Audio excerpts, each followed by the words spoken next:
Is that it?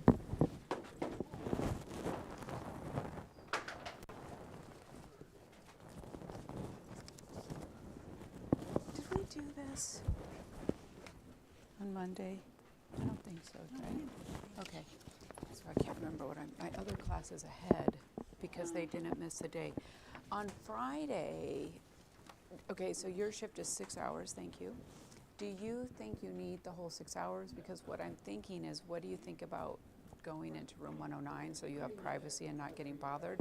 That way, if you finish early, you could still have time to go over it with Viviana. Yeah, I could do that. Would that work? Okay. Yeah, let's do that. And let's just, or if she were to get desperate for help, you're here. So I think let's do that. You can leave it all in there. Just put it all in there. I'll just, I'll come get it, yeah. What is that? Oh, I know what it is. It's a punch down. Okay, yeah, I'll put it up there. We're gonna do a little show and tell.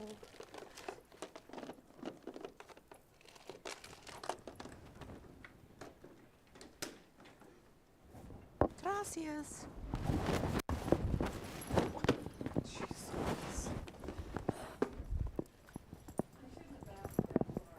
Yeah, but I keep doing it.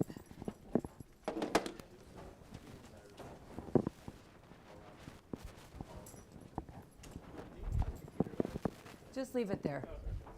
Yeah, if you have computers or anything at your workstation, just leave them there. My 150 lab has a troubleshooting project that they'll be working on, which is after this class. So same goes with the labels. Just leave them on your computers.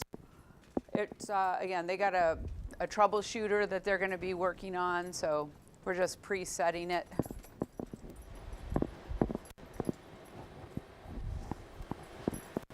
Hi, Ben, I can't talk. I'm in class.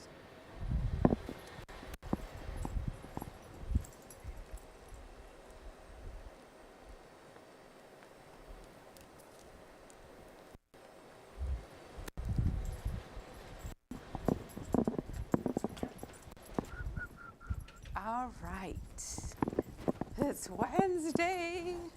I feel like the week is going by so fast. All right, let's get started. Can everyone take out a piece of paper?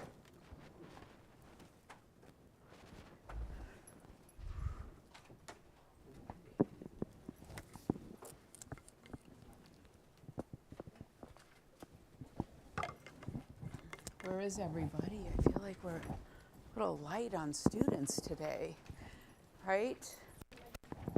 Windy? It's the weather? I think it's great. It's such a nice little shift. Although even in the sun, it was still hot. It was like, good grief. All right, everyone got out a piece of paper? All right, so we're going to count by binary as a group.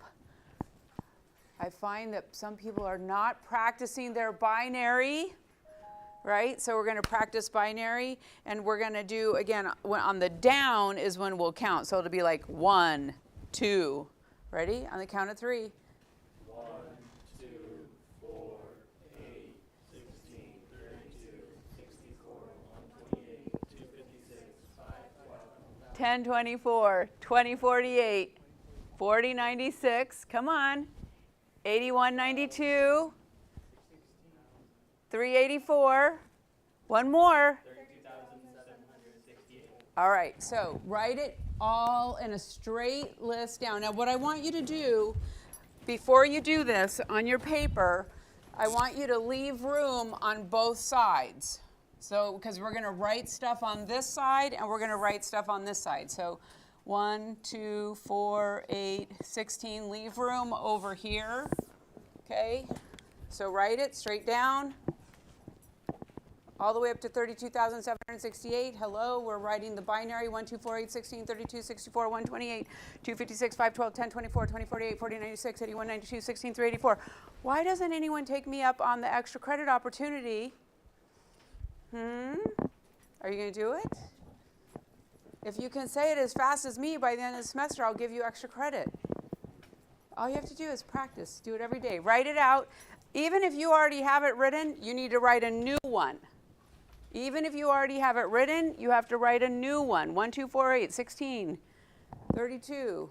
Hello. Where's your binary? Put your phone away. Oh, I used the Okay, duo? Duo. All right, I'll let you do it that way. Thank you. I have a question for you. Yes. That's because it's late, right? It's not Yes. because I missed any credit, anything. It's a late penalty. Oh, that's it. It's a late penalty, yeah. Okay, perfect. Okay, so are you writing? Yeah, I'm about to right now. Okay, it's right. We got a lot to do today. Let's go. Right. 1, 2, 4, 8, 16, 32, 64, 128, 256, 512, 10, 24, 20, 48, 40, 96, 81, 92, 16, 3, 84, 32, 7, 68, 65, 534. I can keep going.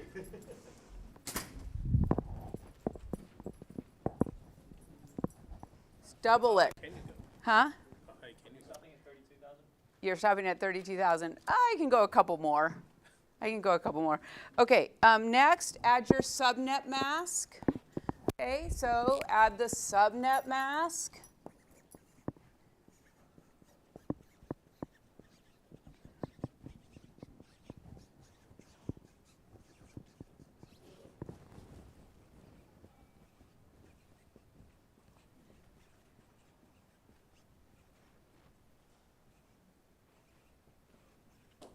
Okay, add the subnet mask, and remember, the subnet mask is we're just counting backwards our binary, right? We're just counting backwards. Everyone's making a new one, even if you already have it, you're making a new one, you're not reusing an old one. You're making your brain work, you're making your hand and your brain make a communication. Why do you think I know it so well? It's because I do this every semester.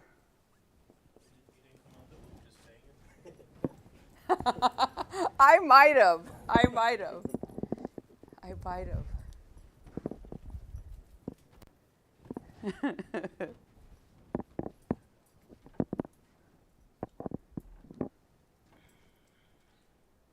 So remember, you're just doubling and then you're counting backwards. Okay, over here, what does this column represent? Yeah, like it's the total number of addresses. So I'm going to put total number of addresses, because that would include the network and the broadcast too. So if I subtract 2, then it's the number of what? Available or usable hosts, exactly right. Okay, and over here, what does this represent? Yeah, this represents the subnet mask. Okay, so the next thing I want you to do is I want you to write the subnet mask. Okay, so a 32, 255, 255, 255, 255, right? It's not a real subnet mask because there's no such thing as a 255, 255, 255, 255, but we're going to write it anyway. 31, 255, 255, 255, 254. Okay, so you're going to do that for all of them. Write it all out. Write it all out.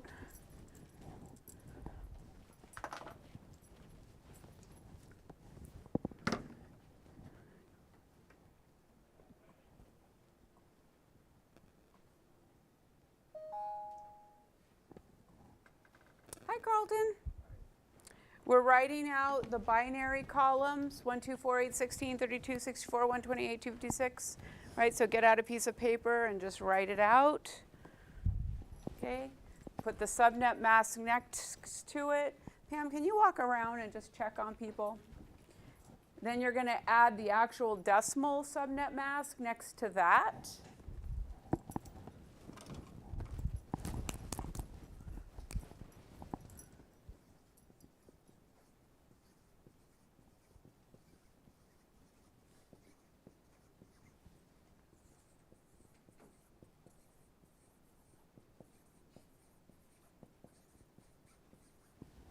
Okay, keep going, keep going.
When you've got all of the subnet masks written in decimal, pop your hand up so I can start to see when we're finishing, okay?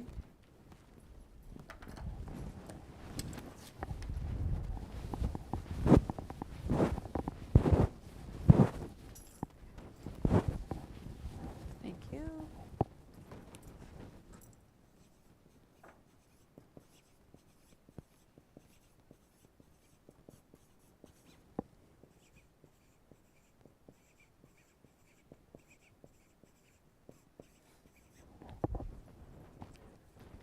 Huh?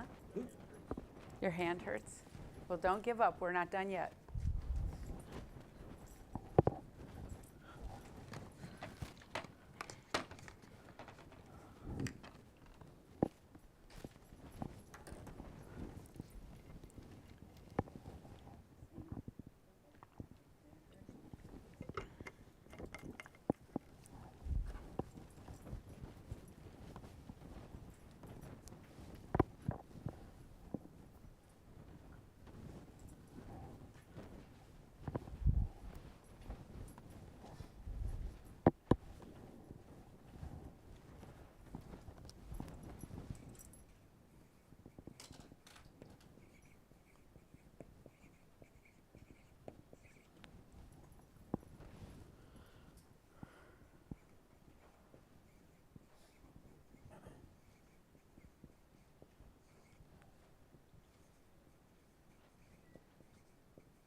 So what are you noticing about the octets? They repeat. Thank you. They repeat, they repeat, they repeat. All right?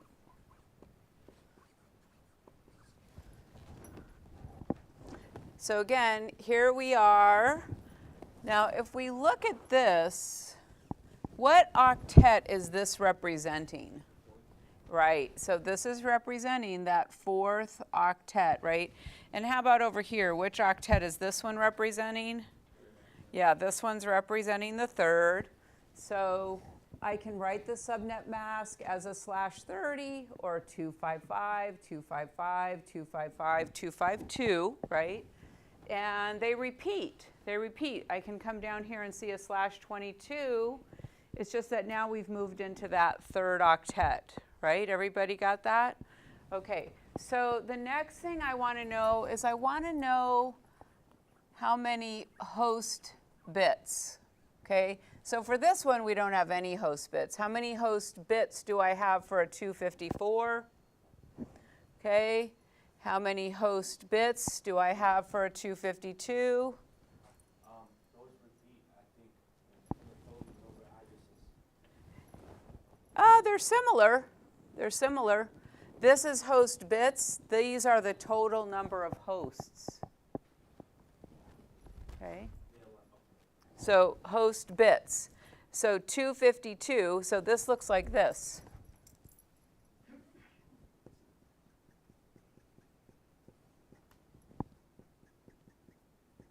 So 252 host bits. There's 2 host bits. Okay, so everyone add a column for host bits. And tell me how many here? How many? 3, not 4. 3. How many host bits here? If in doubt, do what? Bit it out. So if you bit out 240, it looks like this. And there we have 4 host bits. Okay, so add the host bits. Everybody add the host bits. Add the host bits to your column. Got it? I thought we were doing increments. Oh, we're going to do that too. Okay. We're going to do That's that what I too. thought we were doing. Yeah, but add your host bits. Yeah, we're going to do the increments too. Add the host bits.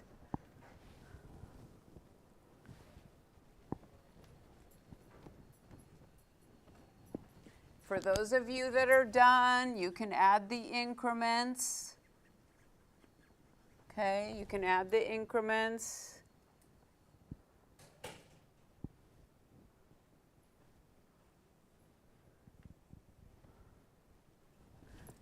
want to make sure I line everything up so I don't make any mistakes.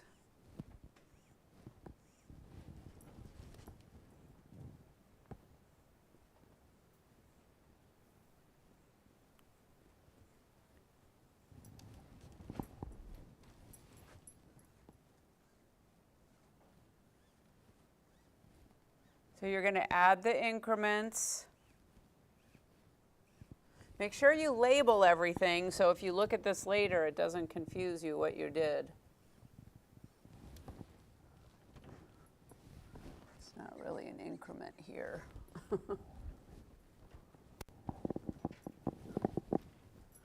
So add the increments.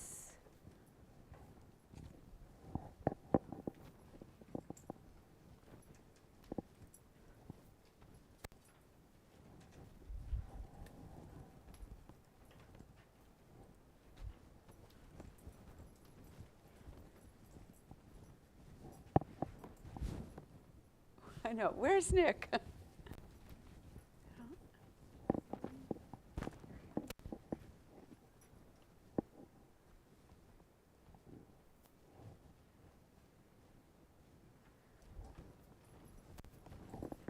Phil, do you have the increments? Okay, can you call, let's start with the 31. What's that one? And?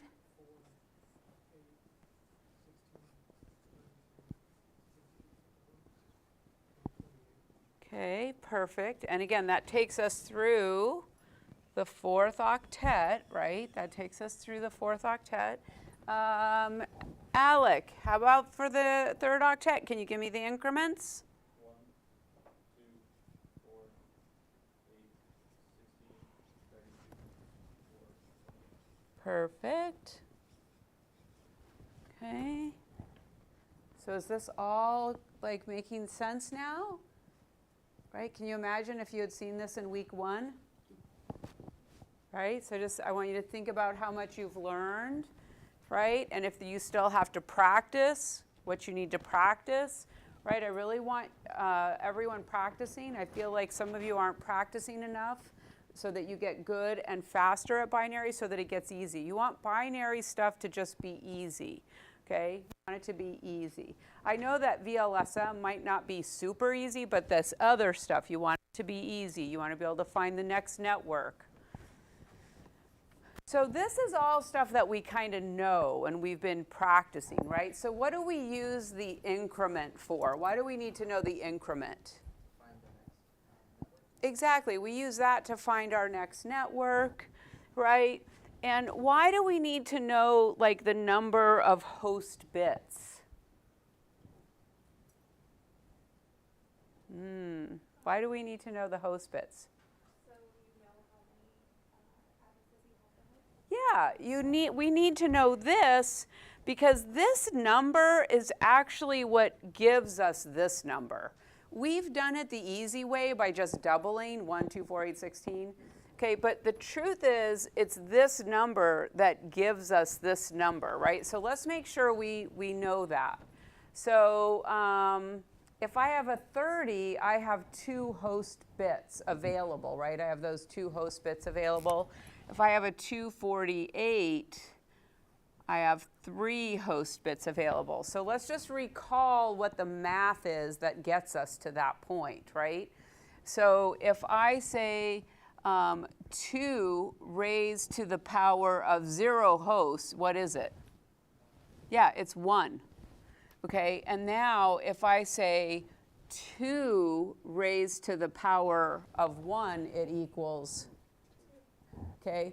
Now, over here, I have 2 host bits, right? I have 2 host bits. So 2 raised to the power of 2 equals, okay? And then over here, where I have 3 host bits, 2 raised to the power of 3 equals, okay? And so keep going. Need an eraser. I'm going to erase this. Okay, so over here I have, let's see, 4 host bits. So 2 raised to the power of 4 equals, okay, so again, we needed to know this in order to figure out our addresses. So I want you to fill this out, 2 raised to the power of 5, 2 raised to the power of 6, okay? So add that.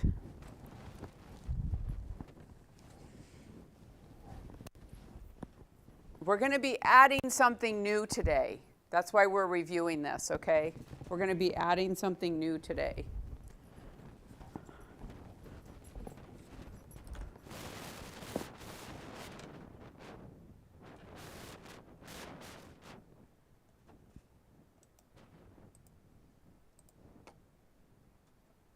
Another thing about seeing it this way is you're just proving to yourself these numbers are true.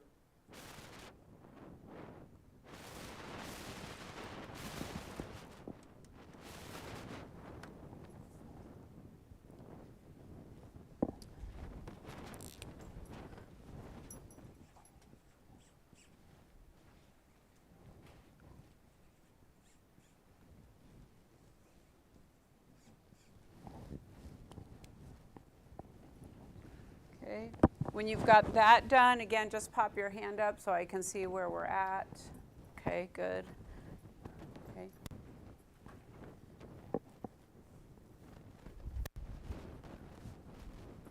So you should have your own table, okay?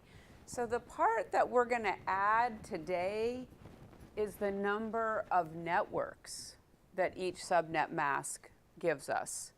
Okay, so we've talked about a subnet mask and how many addresses it gives us. What we haven't talked about is a subnet mask and how many networks we can have, okay? So that's what we're going to be talking about next. The good news is it's very easy because it's similar to what we've already been doing with one little change. When we figure out the number of hosts, we take 2, because of binary, 0 and 1, right? So we're dealing in a binary, raised to the number of host bits, right? That's why we figured out if we have a 255, 255, 255, 224, I have 5 host bits, right? There's 5 host bits. So that's how we arrive at the number of addresses, okay? Subnetworks, in order to figure out like how many subnetworks a subnet mask will give us, the math is it's the exact same. The only difference is that we only look at the octet. Okay, so let's talk about that. The only difference is that we look at the octet. All right, so if we come over here, we're going to add a column, the number of networks. Okay. And I'm not going to do the /32, the 255, 255, 255, 255, but we're going to start with 255, 255, 255, 254. So all we're going to do is we're going to look at the octet where the last network bit is, right? We've heard that term before. It's where the last network bit is, okay? And that's a 254. So I want you to let's just put in here, it's in the 4th octet. So just put a little note to yourself and then bit that out. So there it is. Just bit it out, the 254. Okay. And now let's just use the math. 2 raised to the number of network bits. So 2 raised to the power of 7, and what does that equal? 128. So if I have a 255, 255, 255, 254, or a /31, I can have 128 networks. So everybody see? The math is the same. We are only looking at the octet. So now let's come down here to the /23, okay, which has the same positional value, but it's in a different octet. So let's do a /23. What octet are we dealing with? The third octet. So it's right here, this third octet.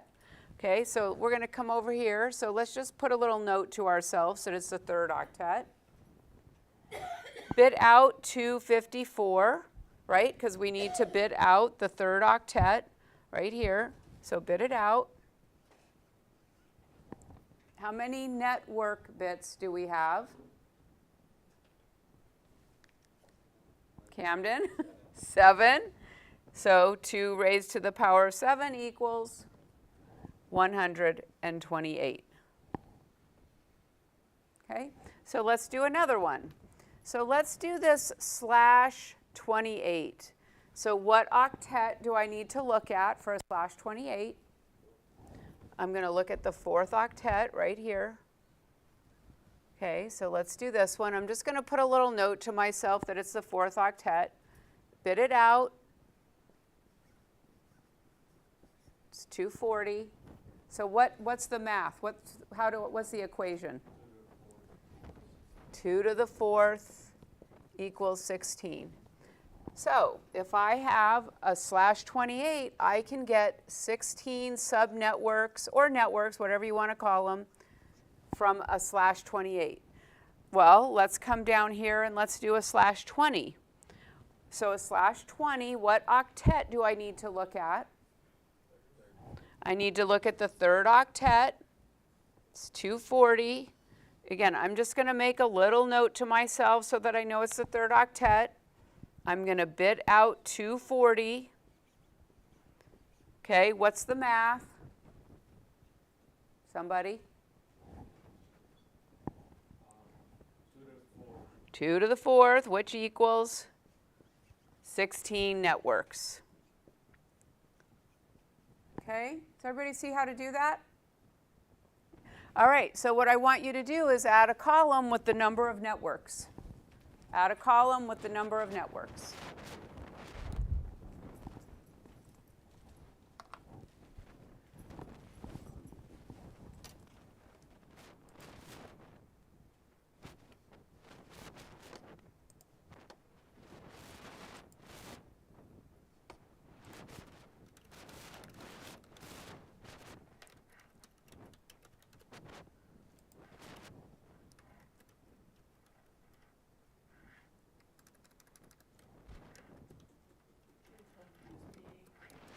I know, yeah. Or long way. Next time I'll say use it long way.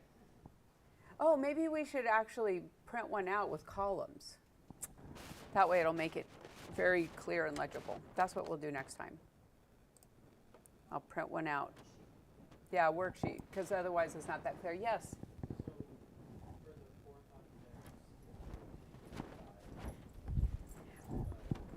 But yeah, I just did this one because it's a weird one. But this one, let's do this one, right? So if we do, let's do that one. So first of all, where's the last network bit? What octet? Yep, it's the third, so I'm just going to put a little note. Now, 1, 2, 3, 4, 5, 6, 7, 8, right? 255. So what's the math? 2 raised to the power of 8. Which equals, so I can get 256 networks with a 255.255.255.0. I can get 256 networks with a 255.255. Okay? Yep.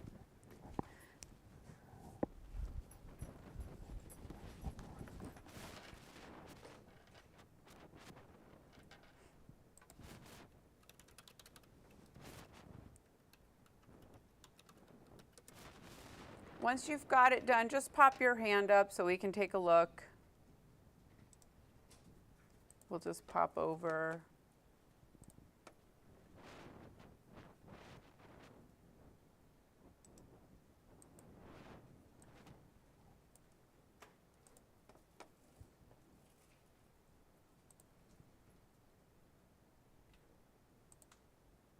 So you guys get the map, right? I mean, I see it. See, you see it. And another thing that helps me is, am I looking to my left or am I looking to my right? Do I need to look to my left or look to my right?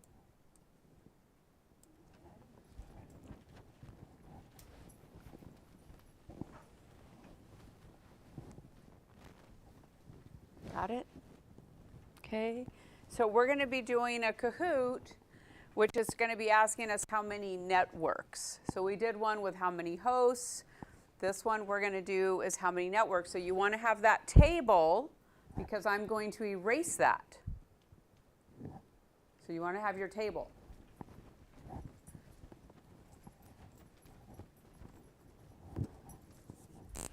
Okay, so let's see. Nick, do you have the number of networks done? Okay, let's see. Call them out for me. So let's start with the 252. 64, 8, 32. How about this one? Because we already got the 16. Next, 4, 2. What do we notice? It's just going opposite, right? It's just going opposite. Okay, Levi, do you have the third octet done? Okay, so we have 256 and 128. What do I need to put here? 64. And then for the 8, 32. And then I've got 16 done. Okay, how about this one? And this one? And this one, 2. Okay, so what you want to know is, again, which subnet mask gives you how many networks. Okay, that's what the Kahoot is that we're going to do. So you want to make sure you have that filled out.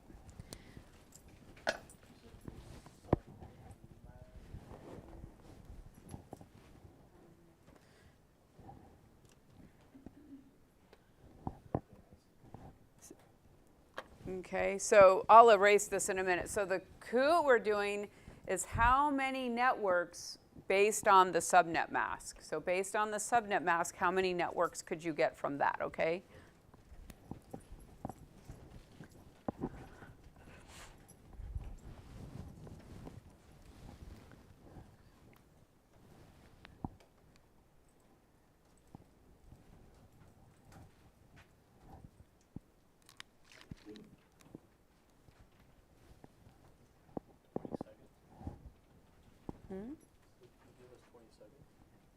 You'll have 20 seconds to answer the question, each question. Because we have a table. Because you have a table. Yes.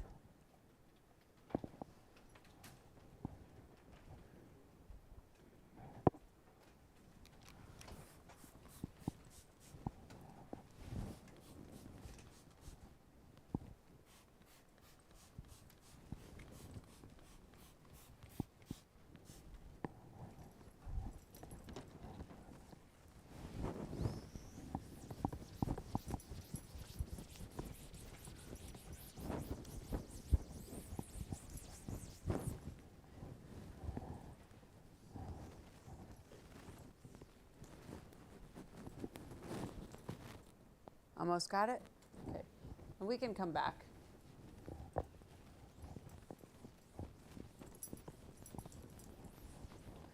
So I just want to make sure everyone knows the math behind it, right? 2 to the number of network bits. Or if we're finding hosts, 2 to the number of total host bits. Okay, networks are by the octet, hosts are by the whole subnet mask.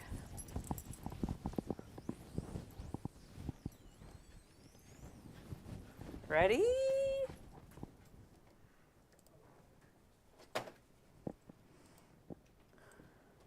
I did publish the Kahoot. If I publish it, you can actually get to the Kahoot like that.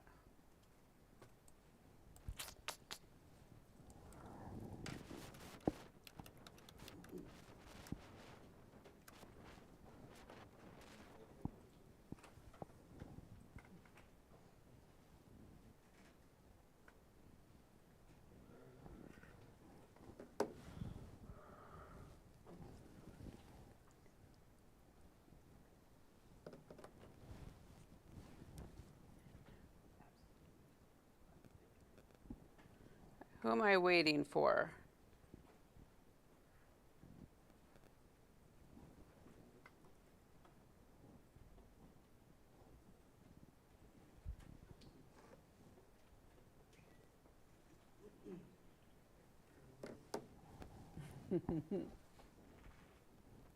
One more.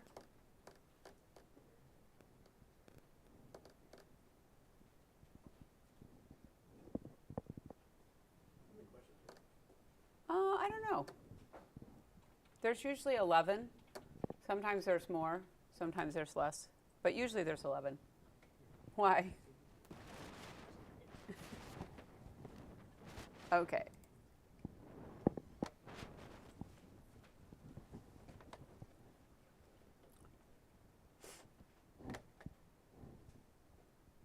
Ten. So a /23, how many networks could you get?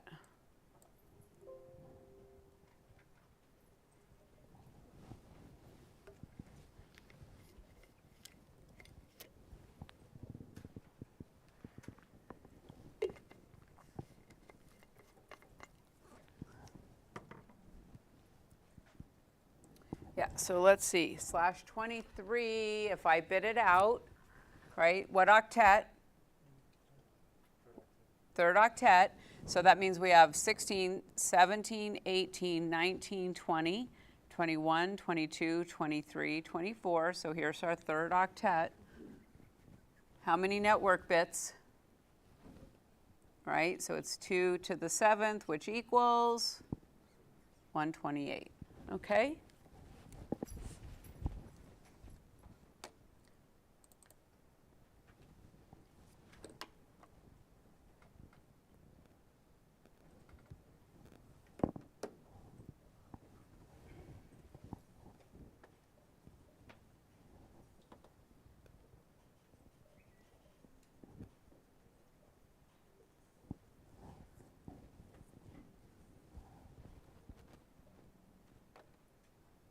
Let's see, a /9, what octet? Second, how many network bits are turned on in the second octet? So 2 raised to the power of 1 is 2. What octet?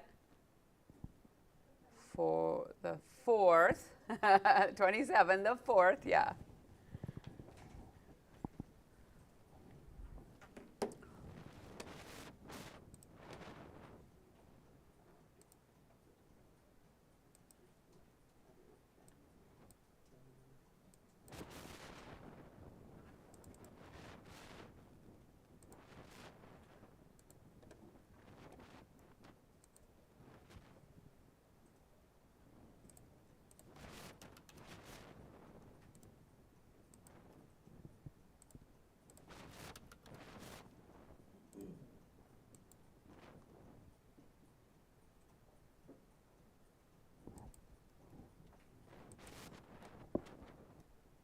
So how many network bits are turned on in the third octet?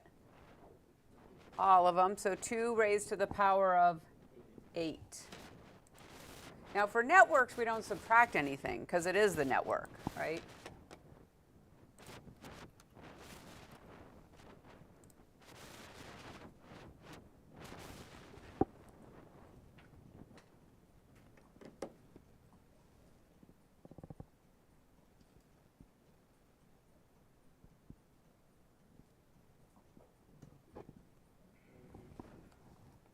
Nicely done.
192, how many network bits? So 2 raised to the power of 2, 4.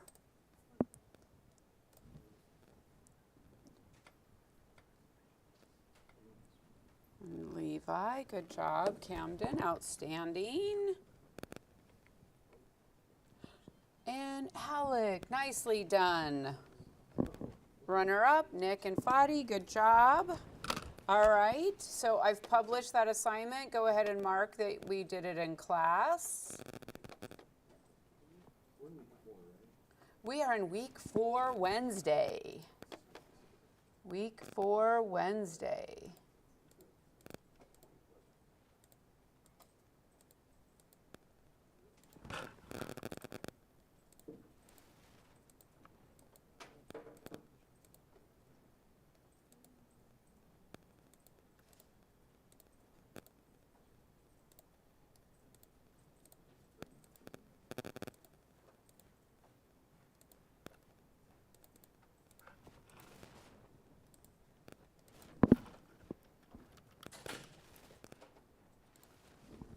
All right. Let's see. Come over here.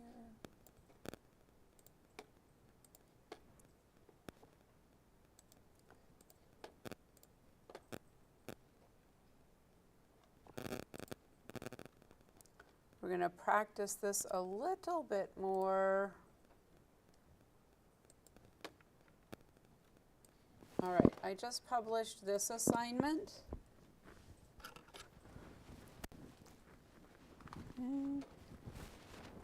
Let's do the first couple together. Again, we'll probably all have a different,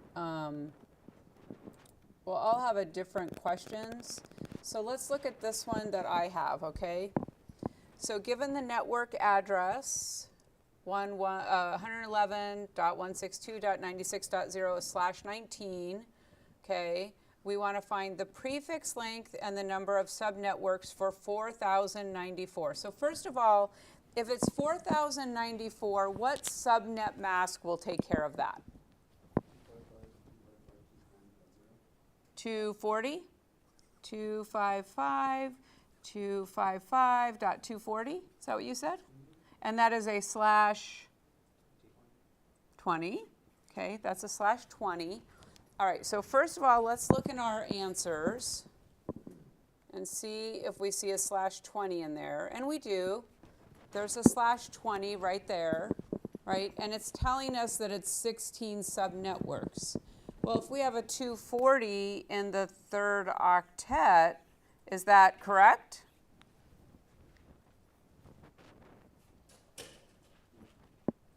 $16 subnetworks for a /20? Yes, is that correct? Yes, okay. So that one was easy. Okay, so next we want to solve for 2046, right? Okay, so if I want 2046 hosts, what subnet mask will get me that? Okay, a /21. So let's bit that out. So if I did 21, that is going to be 248, right? So how many network bits are there? 5. So what's the math? 2 to the 5th, which equals 32. So what we need to do is we need to find a /21, first of all. So it's giving us all these options. Well, will a /21 and 2 subnetworks, is that correct? No. A /21, 32 subnetworks? Yes. Okay, see how that goes? Everybody? Okay. So go ahead and do that brain teaser. If you get stuck on one, just ask. We'll come around and take a look.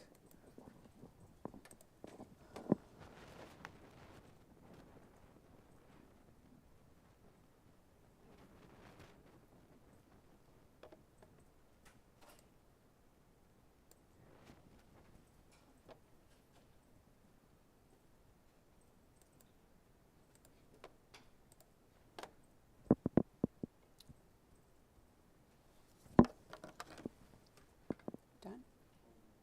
Almost done or done? There's another one in there. When you're done with that, there's one more in there. It's another brain teaser.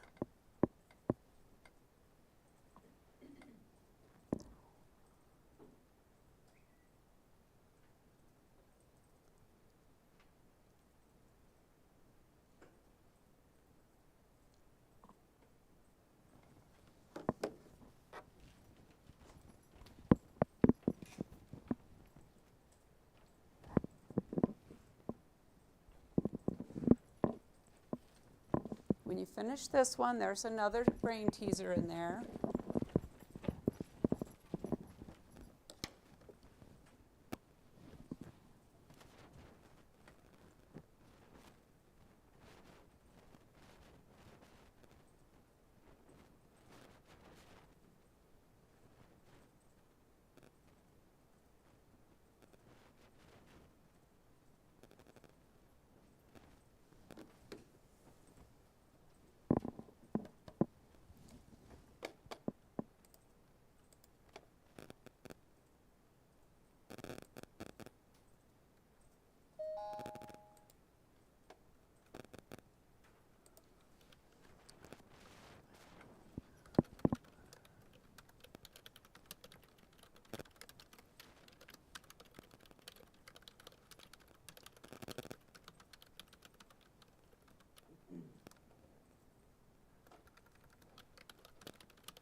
What's that?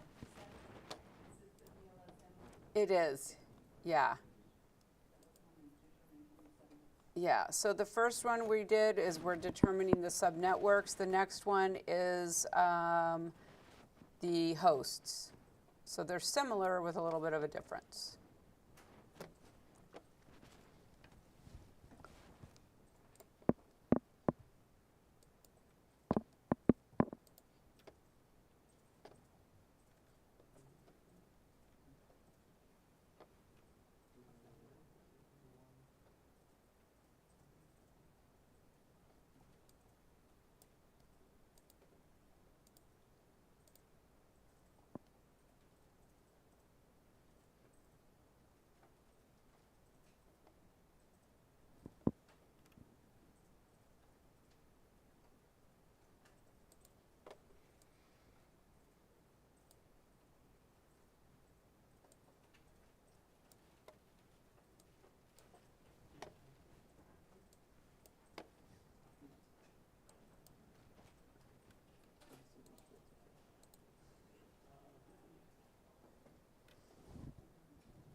All right, so go ahead and keep working on those, and when you're done with both of them, take a break, and we're going to meet back in here at 2:03.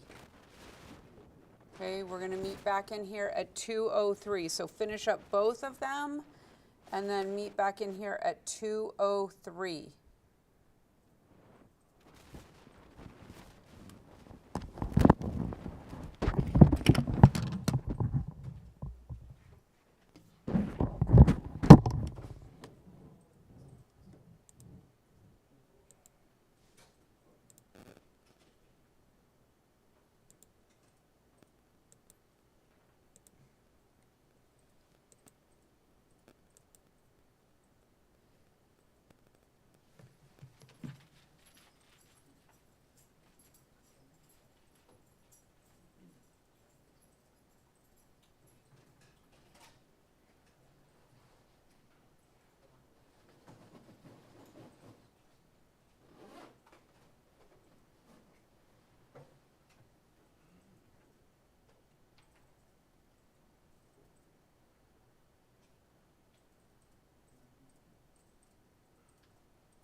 Oh, what a cutie.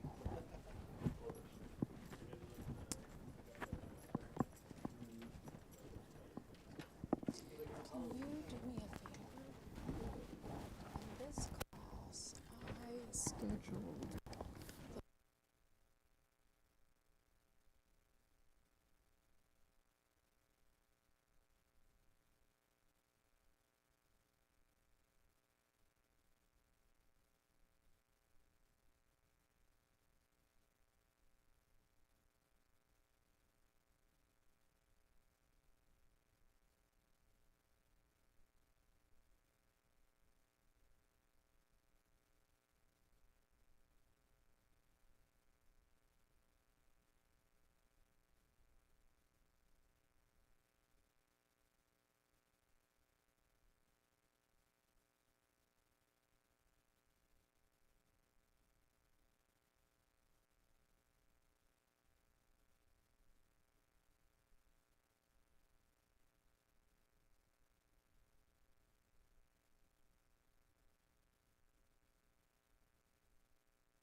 If you didn't, get up and take a break. It's 1:58. Be back at 2:03. Move around. Okay.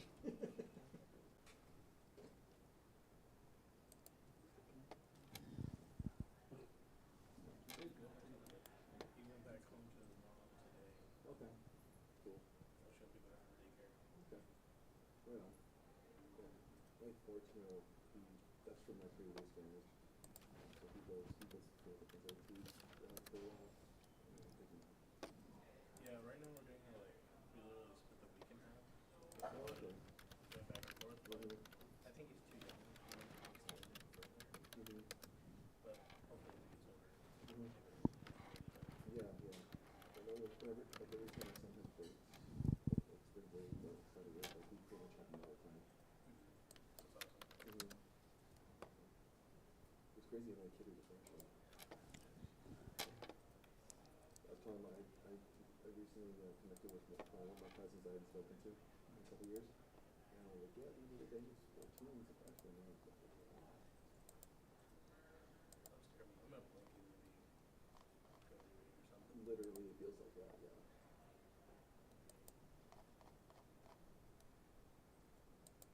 I know people get all gushy, but like even like at 30, I think that'd be Yeah, that's true. Like, yeah. he's like more of like the thinned out tall Okay. baby, if that makes like it's Mhm. like he's a full toddler now. Very big and little toddler. Yeah, yeah, yeah. Mhm. Very. Mhm. Not like a chubby baby looking toddler. Yeah, yeah. That's what like my 2-year-old's getting there.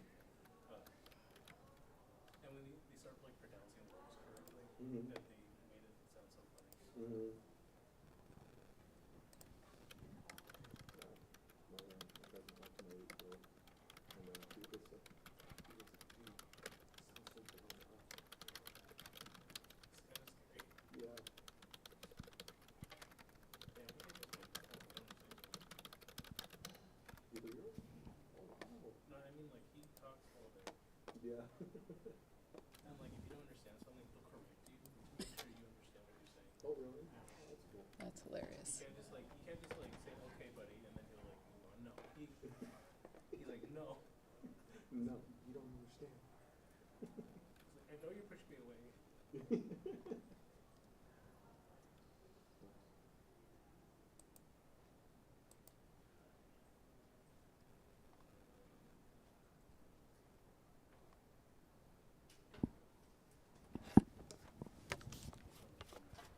Yeah, yeah.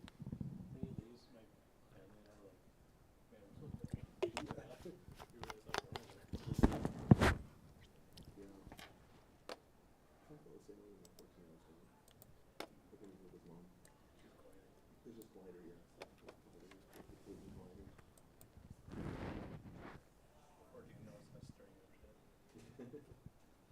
actually really good at this thing, but I think it's fun though to watch other kids. mm-hmm. Yeah. They all have a class there. The oldest is a skateboard before and stuff where there's some hills. Like watching the one hill where he went down, but he went down like too far. Like see him go down. I was like, oh, he's picking up a lot of speed. Eh, Yeah. Yeah, I thought he was going to, but he bailed out. He just hopped off the board.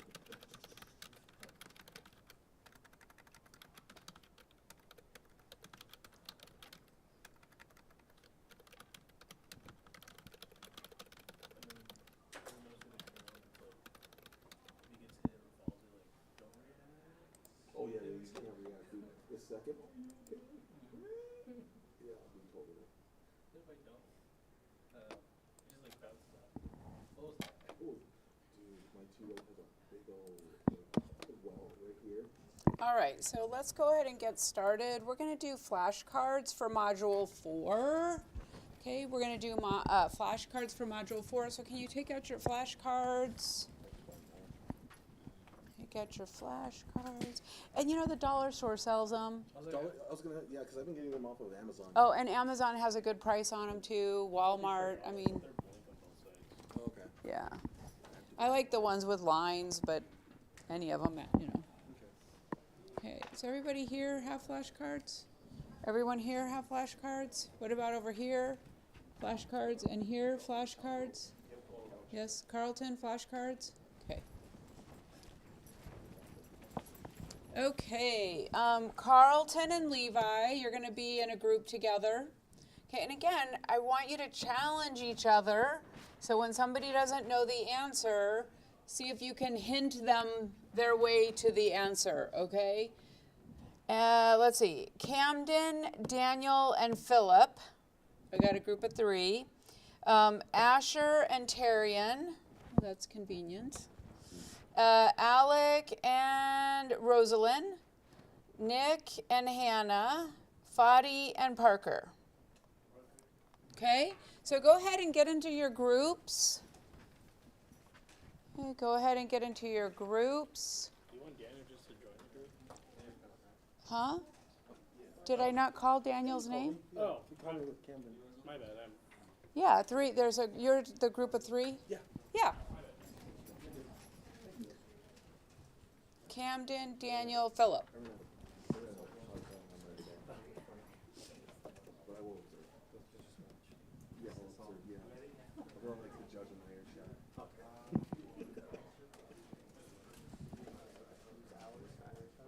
These questions are based on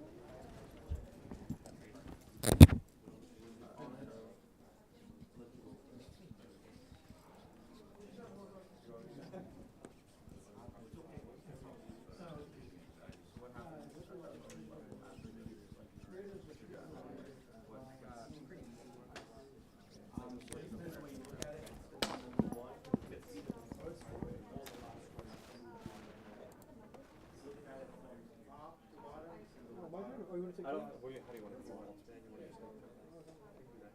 So you just ask that question. What are some of the characteristics of the physical man?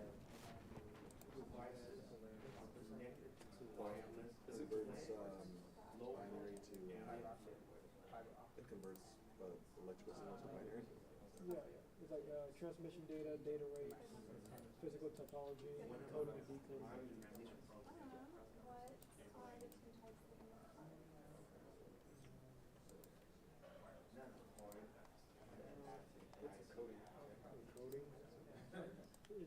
It's like packaging it together into like a specific format that you pass to the other person to decode it. Yeah, and then basically the physical layer, it's like, it's kind of like what you were saying, how it's like transmit, like turning bits, like zeros and ones pretty much. It's like encoding, transforming. What is signaling and how does it work? Good question. That's a good question. You got me. Is it, I have it here, that was my next question. I should know, is it like, isn't that the way it turns a the way it like interprets like a wave or a electric signal like for centimeter or No matter how you say it, that's pretty close. So it's signal and transmit signals over a channel. It works by encoding data into a signal, then decoded and received. okay. Okay. So it's what you said. I forgot the decoding part. What about bandwidth? What's that? And what was this like? How it measures how much that data is going through? Like you have a latency, which I know that part for sure. But Yes.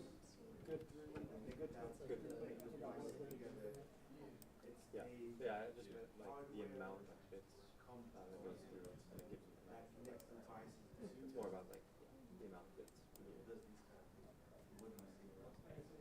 Alright, so this is easier. So what's the difference between STP and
and number them, Going through withdrawals.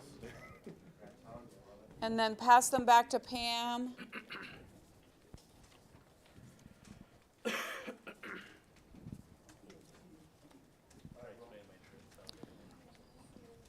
You what? Explain that. Oh no.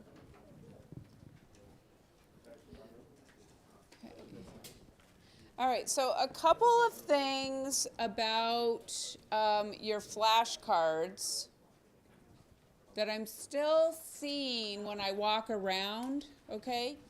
I'm still seeing too much of just writing what's in the book, all right? And again, the reason is because what I find is that when you write something from the book, you're writing something that you don't understand. You're just rewriting it, okay? And so then when I ask you, well, what does that mean? Camden was able to tell me, so good job. But sometimes you can't tell me what, you don't even know what your question is asking, okay? Because you haven't reworded it, all right?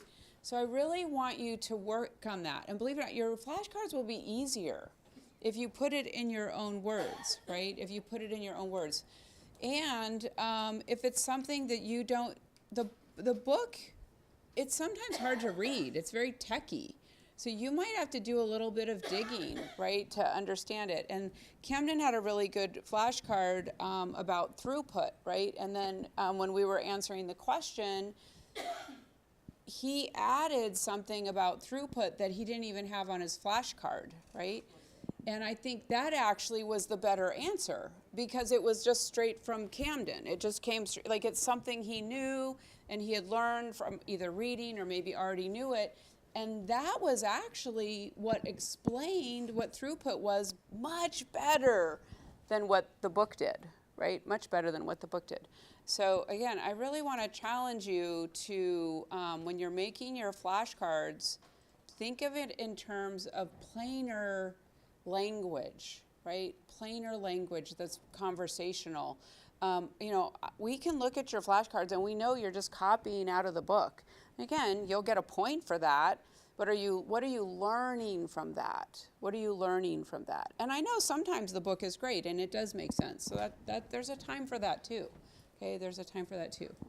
I want to point out a couple of things that I'm making a little shift on. Currently, mind maps were due on Monday nights and videos were due on Sunday nights. I've flip-flopped that. Where the mind maps and the reading is due on Sunday nights and the required videos will be due on Monday nights. And sometimes I might require the video on Sunday, so start paying attention to the dates. And the reason is because I'm finding that when you come to class, we need to be able to talk more and have a better communication about what the module is. And so sometimes if you're just watching the video and not also reviewing the reading material, there's not enough to talk about. There's not enough common information. Yes? I thought it was a good idea when the mind maps we do on Monday because you could do your own reading on Sunday and then Monday in class we talk more about it so you have information from the previous night plus Monday night so you could put everything together and upload it on Monday. That's why I liked it a lot. I agree. I think that's very good. That's why I liked it a lot on because I don't finish my mind map. I do like 70% of it and then I come to class and then we talk about it more. We talk about it because you highlight the main things. So I write it down so when I go home, the other 30% I focus on what we focus on in class, which helped me out a lot. Who else did it that way? 3 of you. I mean, it's Yeah, exactly. And you can still do it that way, right? I mean, because you can add to your mind map whenever you want, So thank you for doing that, because that is actually very good in the way that I intend it to be. But I just find that what happens is if it's due on Monday, when are people doing it? On Monday. And by then, we're already in class talking about it. So I appreciate your feedback, and I'll think about that. I'm going to leave it like this for now, and maybe we'll change it again. Okay. And I'll have a conversation about that. And that's exactly what I was hoping. Because like I want to turn it in, but it's gonna be incomplete. Yeah. But you'll have your stuff on it. You'll have what you've done on it. Yeah, so that's good. But I like that you keep adding to it too. So, did I already announce the cable making workshop that we're having next week? Okay, and it won't be the only one, okay? And that due date it's a floating due date. So it will never be, that assignment will never be late. I put the due date on it so that you can see like the next time we're doing it. But then when we schedule the next one, I'll move the date out. So as long as you do that assignment, it will never be late. And not only that, it's not worth any points until you do it.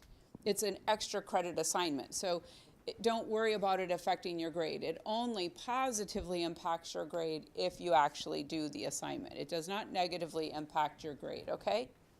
All right, what?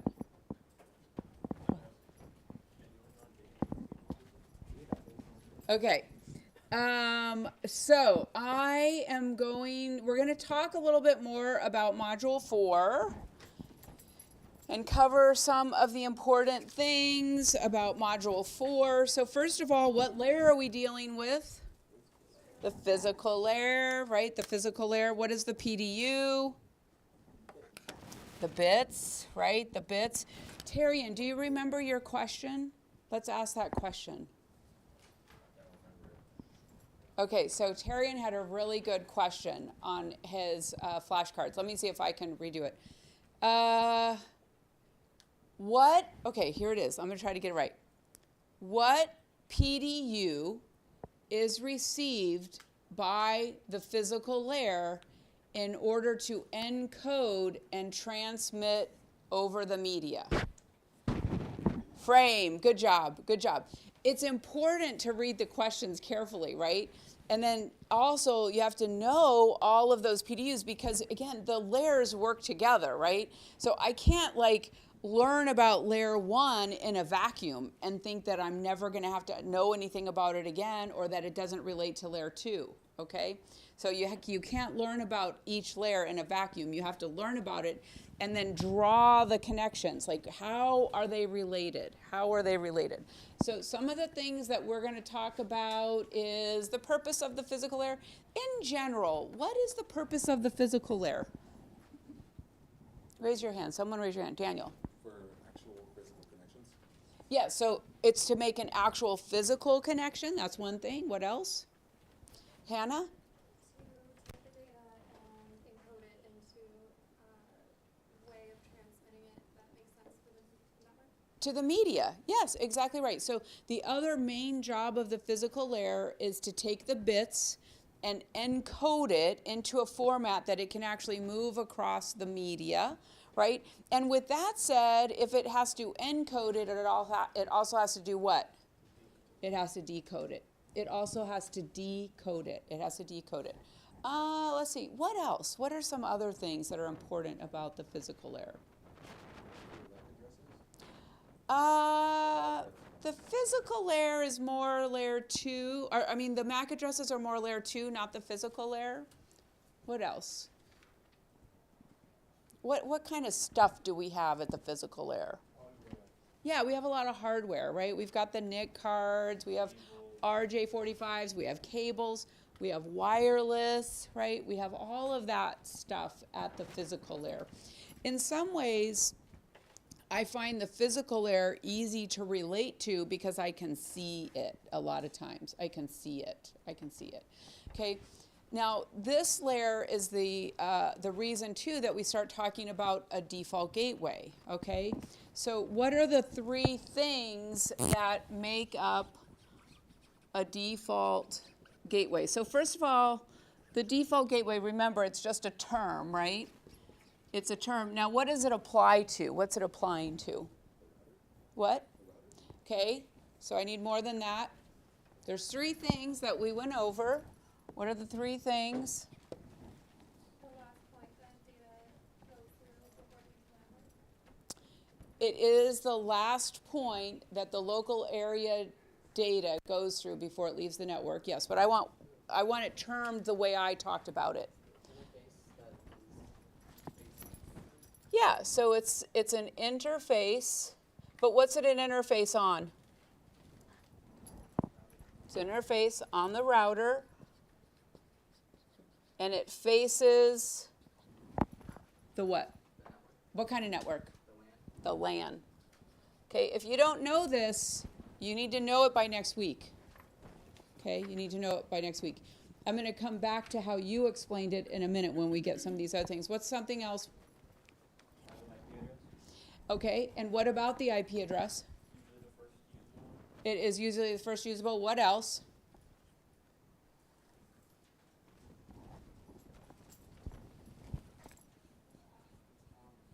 It's on what network? On the LAN. Okay, so everyone write this down. Take out something, type it, I don't care. Get it down on paper. Didn't we do this last week? Yes, thank you, Pam. Like, you should all be able to pull out your notes right now and read it back to me verbatim. There we go. What is it, Nick? Yeah. And this point for the LAN, this is what Hannah was talking about. It's like the last place that the data or the traffic on that LAN will go when it's trying to leave. Think about the door. If we all need to get up out of here and leave, we're going to go out that door, right? So that will be the last place or the last door that we walk out of when we're trying to leave.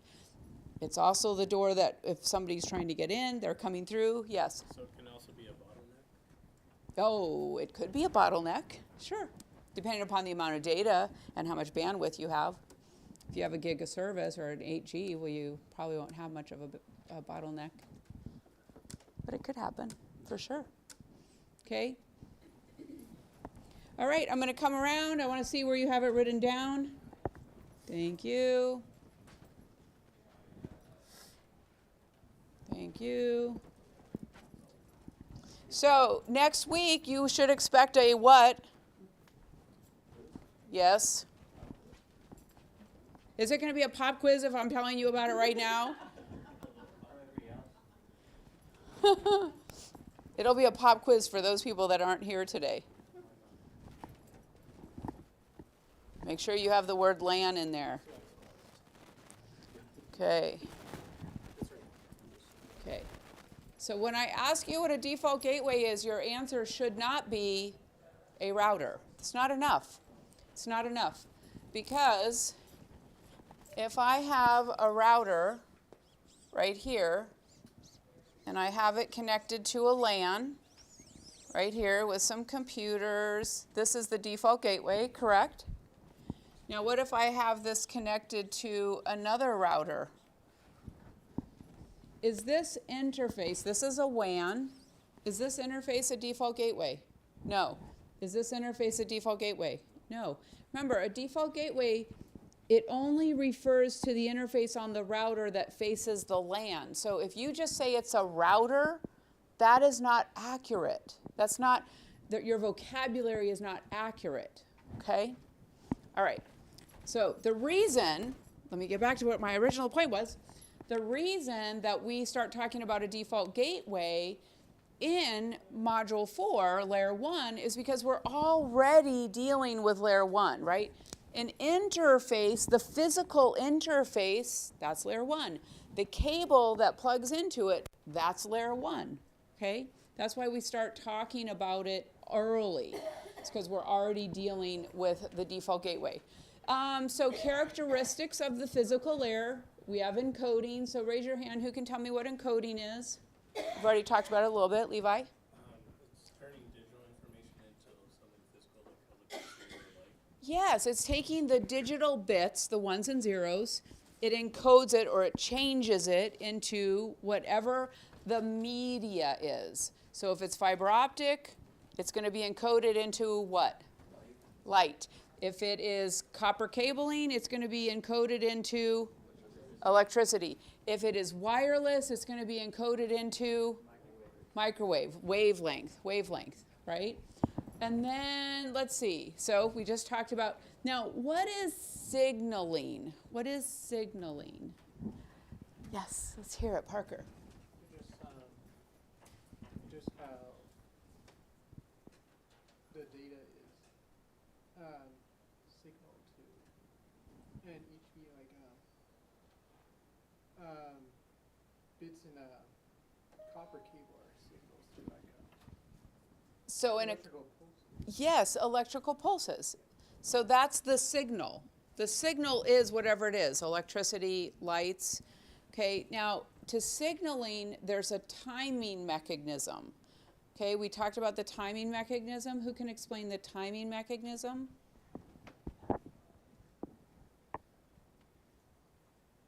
It's basically what length of kind of pulse represents a 1 and what length of kind of pulse represents a 0. Exactly right, exactly right. What length of time will represent a 1 and what length of time will represent a 0, and that goes along with the signaling. Okay, so again, this, if it's a electrical pulse, that's the signal. If it's a light pulse, that's the signal. But we have to give it a time. We have to give it a time. Otherwise, how do I know how many ones there are, right? I don't know how many ones there are unless I assign a time to it. Okay, so those things all work together. STP and UTP, we're going to look at that. What's the difference between a straight through and a crossover?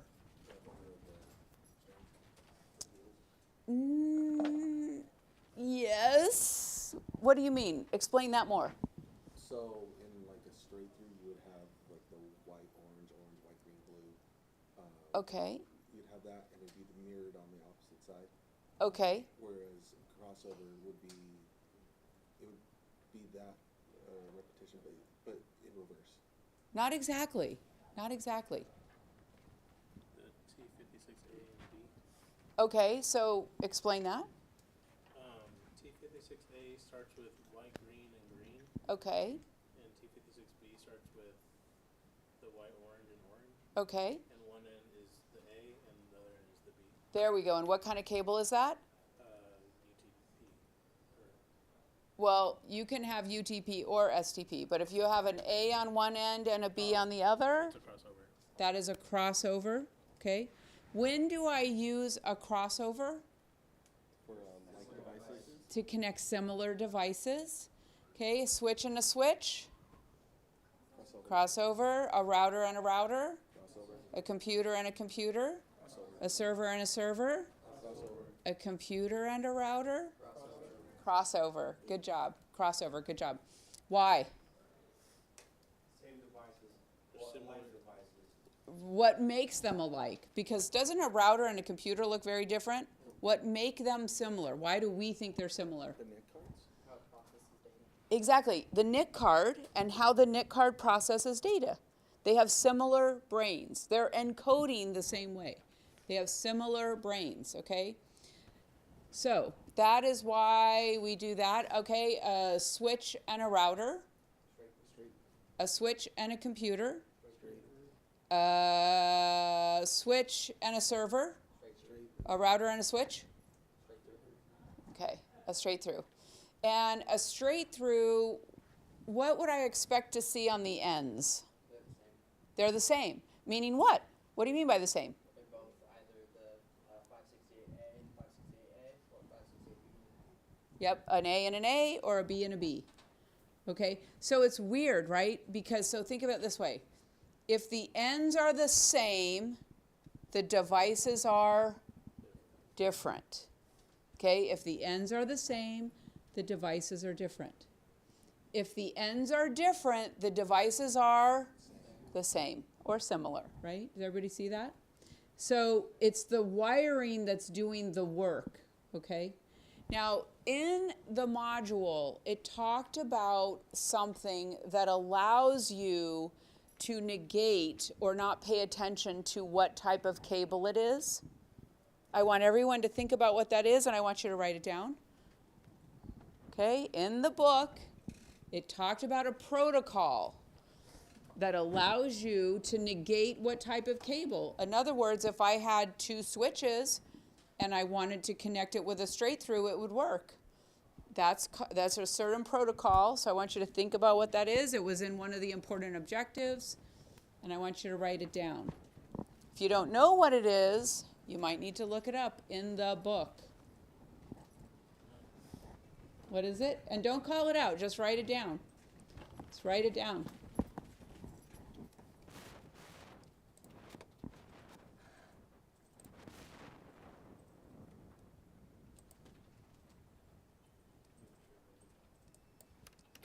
You did write it down?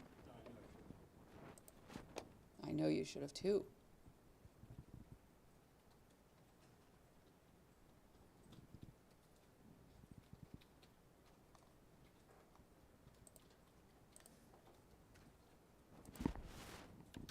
When you have it written down, raise your hand.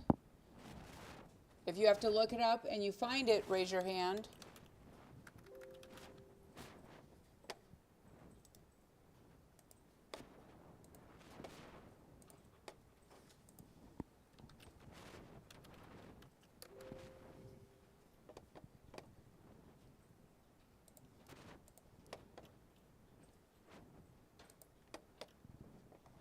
Make sure it really is in the book.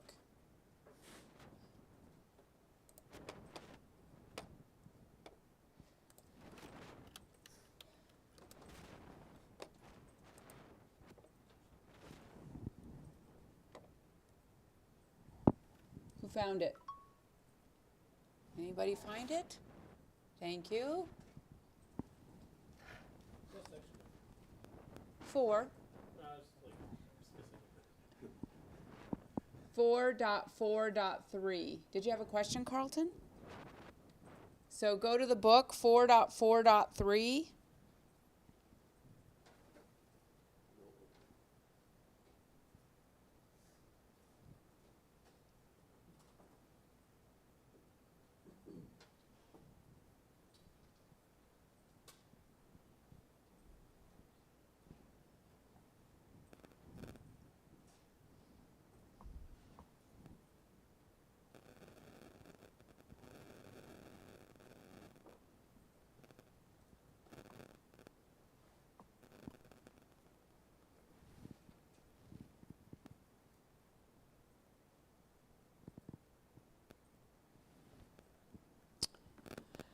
Pam, there probably is a reason, and I'm not sure what that is, but I'll think about it. Did anybody find it? Other than Alec. You found it. Good job. 4.4.3.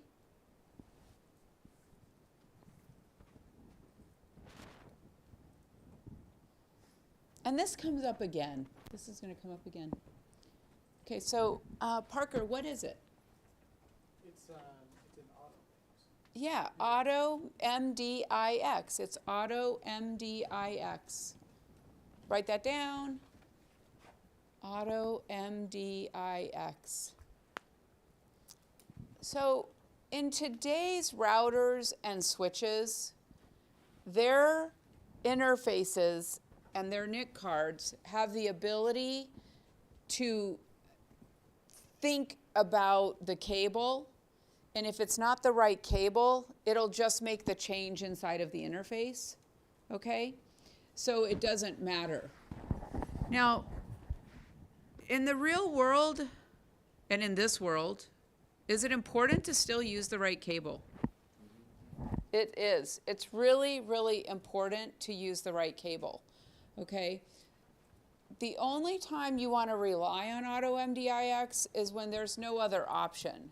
So I've been in the field before where I had to connect something and I was supposed to use a crossover. All I had was a straight through, so I wanted to just get the job done, so I would connect it until I could either cut the end off and change it myself, or I could get the correct cable, okay? It's also important that you check the cables. You cannot rely on the colors. You cannot rely on the colors, okay? Because the colors are all different, and I'm going to show you that in just a minute. There are protocols that will not work with MDIX. Okay, so even though that MDIX is on by default, sometimes you as a network administrator will need to turn that off so that whatever protocol you're running will work. There are also other reasons where network administrators will manually turn it off. Additionally, there are some companies where auto MDIX is not on by default. So you have to be able to manage that. Okay? So later, we will do a troubleshooter in which auto MDIX will be the center stage. I'm telling you that now, so maybe you'll remember in a couple weeks when we're doing a troubleshooter and you can't figure out what the trouble is. Okay? It's important to always use the right cable. It's important to always use the right cable, okay? Let's see, straight through crossover. Why would I use fiber? Why would I use fiber? Yeah, it's fast. Why else? Long distance. I can go really far. Why else? Exactly. It's really stable. Fiber optic is really, really stable. I have some fiber optic here. I have a bunch of fiber optic. Well, not a bunch, but I have some. So, fiber, this is fiber optic. This is, you might see it up running from pole to pole through the neighborhoods, right? This can also be buried. Fiber optic is very stable. Heat doesn't bother it. Copper hates really hot weather, right? And so here in Arizona, they're starting to turn to fiber optic more and more because it's more resistant to heat. It also doesn't care about cold, right? Now, what? Yeah, it doesn't care about EMI, right? Now, what fiber doesn't like, yes? What fiber doesn't like is to be bent, okay? It doesn't like to be bent. So it does have a bend radius coefficient, right? So you can bend it in about a 1 foot loop. A 2 foot is ideal though. So you don't want to make it any smaller than a 1 foot loop if possible. Because imagine light, right? It's trying to bend around, right? It can bend around, especially single mode can bend around because of the way that the cladding is and the core is. However, it doesn't like a bend radius. Now, if I bore through this, it's still going to get torn up, right? So it is still susceptible to construction and things like that. It's still susceptible to really, really bad weather. It can be torn and broken and stuff like that. But overall, it's very, very stable. The only downside is what? Cost. Yeah, the only downside is cost, right? The only downside is cost. Let's see, how does each cable type transmit? How does wireless work? Okay, so let's go through a little bit of this, see what we might need to talk about a little bit more. I think we covered all of the important things. Oh, we'll talk about the twisting, the benefits of twisting, protocols, survey question, transport bits, all people see. Okay, so we've gone over this, right? What is the PDU at the physical layer, everybody? Bits. What comes after bits? What comes after frames? What comes after packets? What comes after segments? Data. Don't send pets for beer. Okay, so make sure you know those. While we're at it, let's go ahead and review the OSI model. Do you want to do top down or bottom up? Top down. Okay, let's start with the application.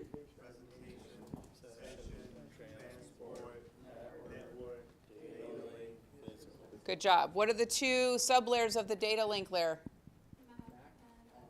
MAC and the LLC. The MAC sublayer helps what layer? Physical. The LLC sublayer helps what layer? The network layer. Good job. So bits. Again, we already talked about this, right? It's the physical component. It does encoding and signaling. It's all the physical stuff. And let's talk about the different. So here they kind of start talking about the different standards and different organizations.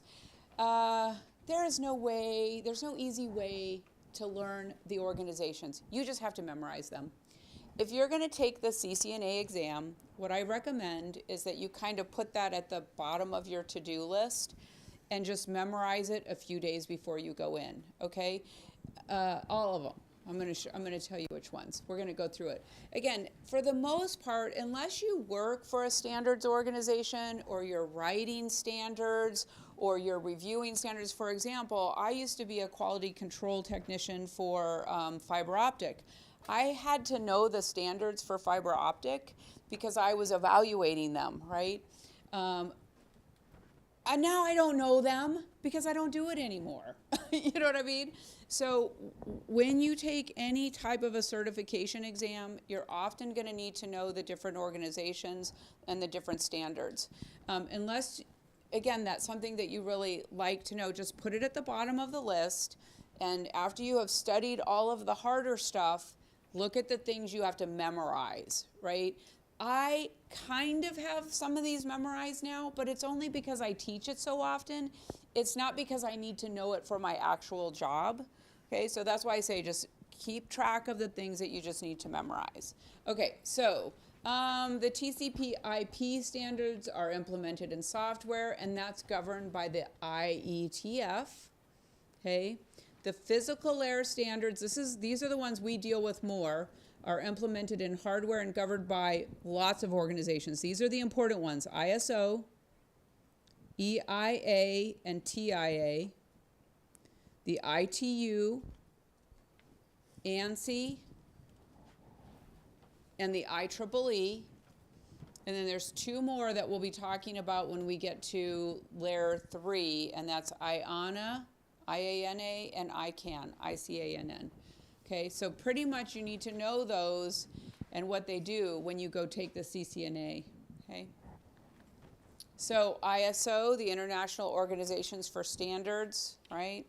Developer and publisher of the standards. This is the one we deal with a lot for hardware, the Telecommunication Industry Association and the Electronic Industries Association. They develop standards for electronics and telecommunications. Remember, IT all started with telecom, right? IT all started with telecom, okay? The ITU, the International Telecommunication Union, ANSI, the American National Standards Institute. Again, you can get all this stuff out of the book. And IEEE, we're going to be doing a lot of stuff that's related back to the IEEE, the Institute of Electrical and Electronic Engineers. Creates industry standards to establish best practices. Okay, so these are the ones you want to make sure that you know. What's the process of converting information into an acceptable form of transmission, everybody? Encoding, good job. It is encoding. So here, right, we have our ones and zeros, and we're converting it into electricity. We have ones and zeros. We're converting it into light. I think that's light. We have ones and zeros, and we are converting it into wavelengths. Okay, we're converting it into wavelengths. Encoding and decoding. The ISO is who sets the standards for encoding. Okay. The IEEE, they're setting the standards for signaling, okay?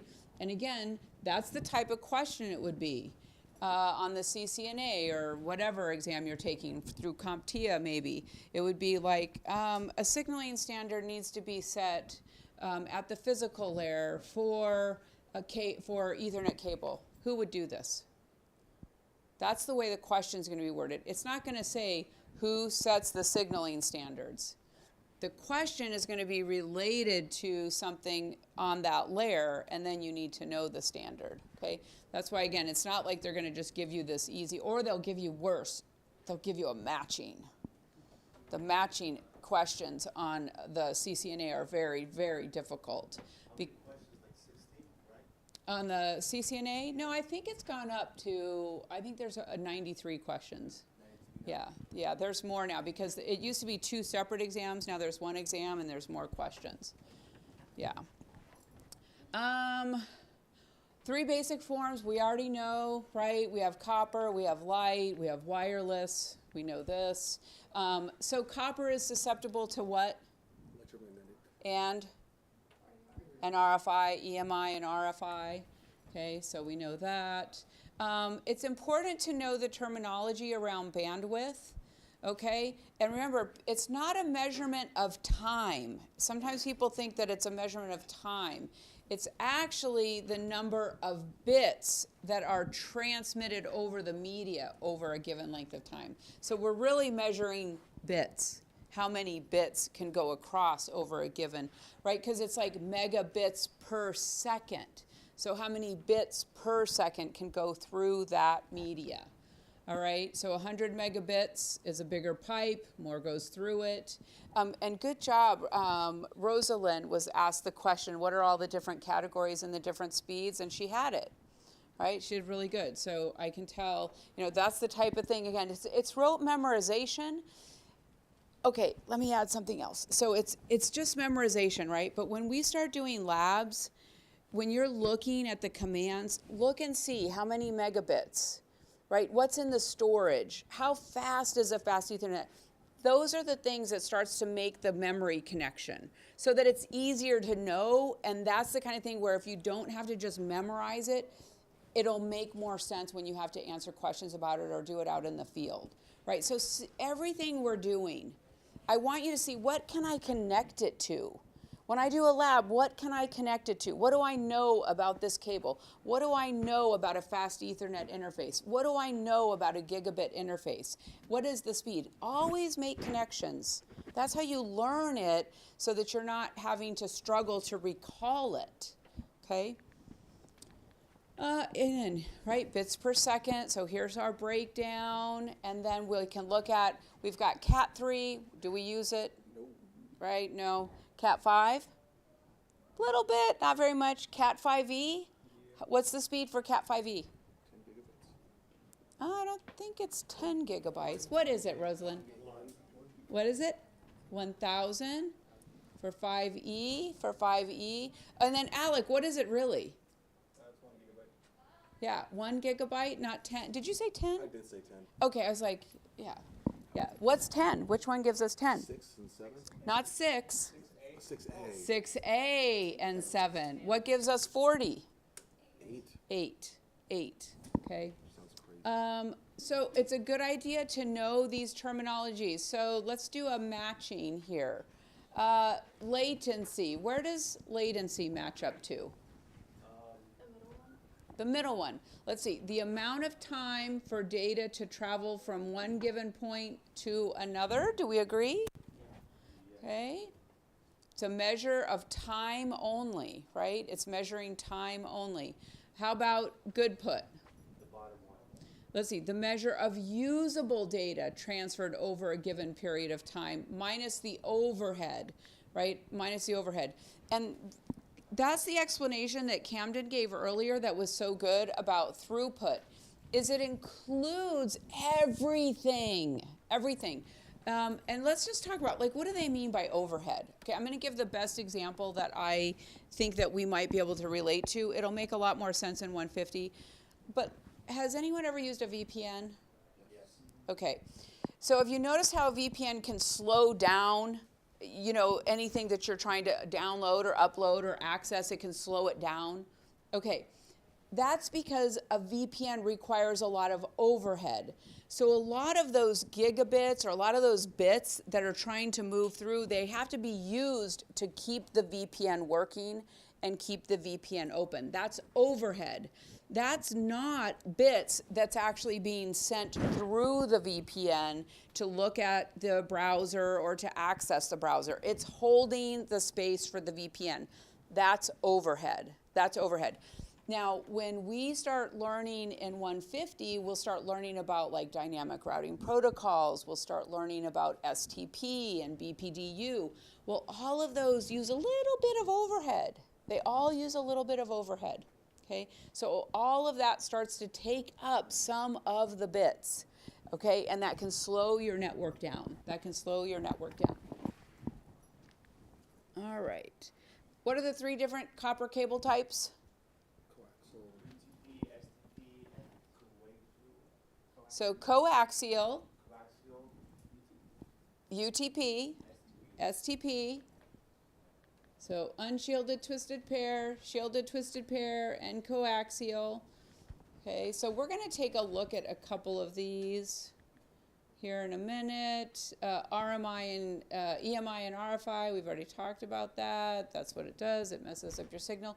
Okay, so we're going to look at these little twists here in a minute. So what do we do in order to improve a cable so that it is less susceptible to EMI and RFI? There's insulation that they put inside. There could be insulation, that's one thing. What else? We twist them, right? We twist them. Not only do we twist them, but it's the number of twists. And so each color has a different twist, okay? The length between the twist is different depending upon the color. So notice with the blue, it's very short. The orange, it's a little longer. And that way they don't all have a crosstalk happening. So when you look at a cable, just look at that when you build a cable so you can see that little bit of a difference, okay? Okay, and just something curious and I think important to learn about, the shield that gives us even more protection. I've been trying to make a Cat 6 cable myself, a Cat 6A, and it has this center post in it. It's such a pain. I can't figure out how to get it out of there to get my crimpers on it. Do you know how? No. Trying to Google it and watch YouTubes about it, but I got to get it going. So, okay. RJ45s, when you do the cable making, you know, you'll be walking through exactly how to do it. And you want to make a good cable. You don't want to have any of your wiring exposed. You want to have a nice tight connection over your sheathing. And all of that will be done in the extra credit lab if you decide to do that. Right, that's not a good one. Here's our Cat 3. We don't care about it. I've never even seen a Cat 3 cable. I've never even seen one. Cat 5e, very, very popular. Cat 6 is getting more popular, but I really hate that center post in there. Oh, it's a pain. Here's the different speeds. Again, you just want to know those speeds. Okay, we got a pretty good grasp of the standards, right? T568A, what does it start with? White, green. T568B, white, orange. What's a rollover cable? It's a console connector. What does a console connector do? Configuring new devices. Yeah, it lets us configure new devices.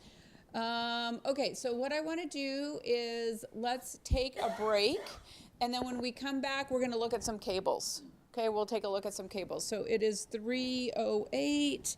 Come back at 3:16. Okay, come back at 3:16.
So I was in the morning, we had to install fiber optic line. And the big thing was that we had installed this everything was trenched to run the wire.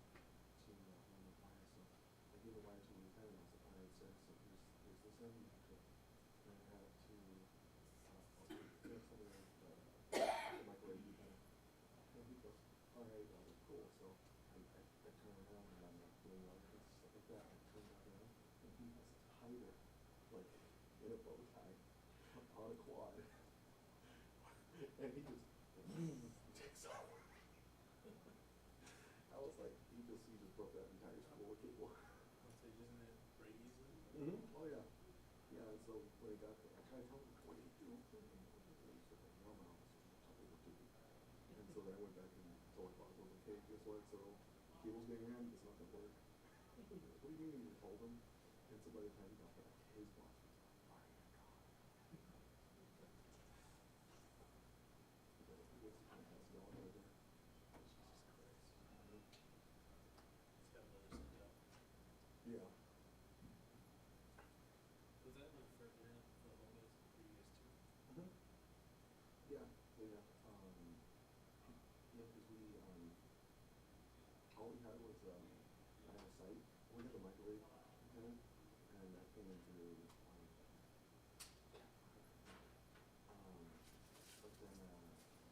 but then we got 5 years later. She's the construction, some of the guys over there, because they don't speak English very often, they have like, not only do they check and stuff, can daycare, you can't daycare here, but they were, even if we said no, don't daycare, they were just like, okay, cool, but they're, they pull the fiber. So daycare. Yeah, so there we have, daycare, you say daycare? No, don't daycare. Daycare. Daycare, yeah. They take. Like that down the case, yeah. Mexican lady. I came now, Daniel. Yes, ma'am. So, Yes. what is your middle name? That's a good question. Trying to do my best, I guess, is the best I have so far. So then you've got a business here. Do you have a home between tomorrow, between 4 and 5, or would you come over and get some of this stuff in the shots already? Absolutely. Okay, so I'm gonna send you a calendar invite for tomorrow between 4 and 5, and let's just look at some things that come in and, I'll tell you what conference fees that are probably behind. There's no reason for them. This is really good. Honestly, to get some stuff turned in. Okay, so I'll send you a calendar. Thank you so much for that. That's definitely kind.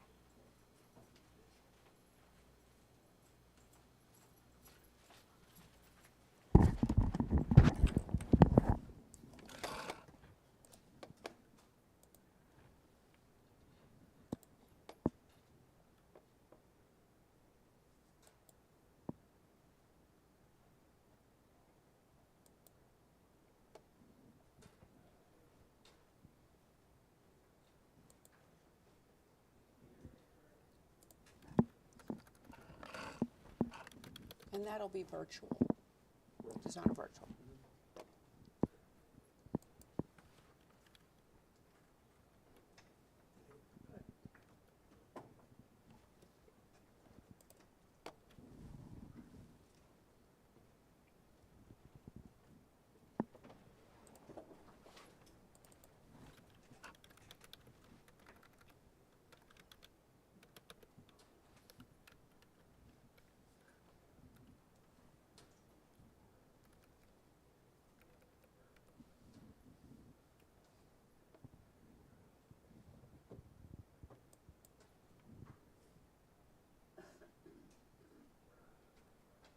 Have you heard the recent commercial for the fiber product that's getting rolled out here?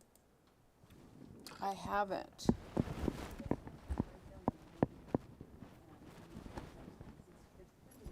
I think it's Quantum. Yeah. Yeah, that's right. Yeah, that's who I used to work for.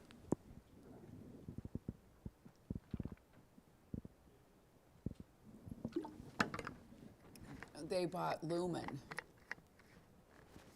I think, well, wait, it's Lumen. Oh, Lumen is rolling out Quantum. Lumen. So is that a competitor? Yes. It's CenturyLink.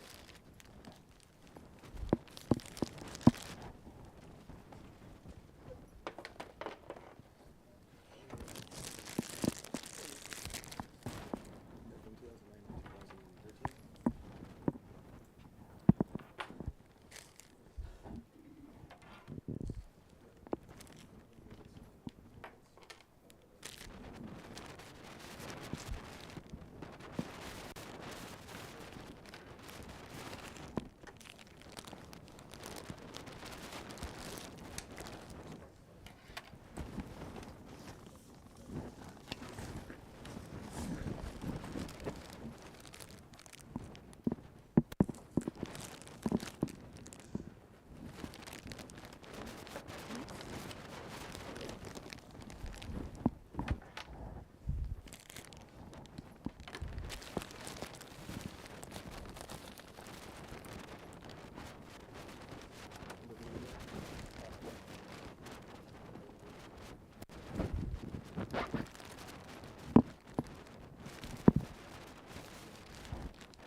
Okay, so I handed out some cables. These are just some UTP, unshielded twisted pair. So first of all, there's a couple on each. There's a couple on each desk, right? So first of all, what do you notice about the color?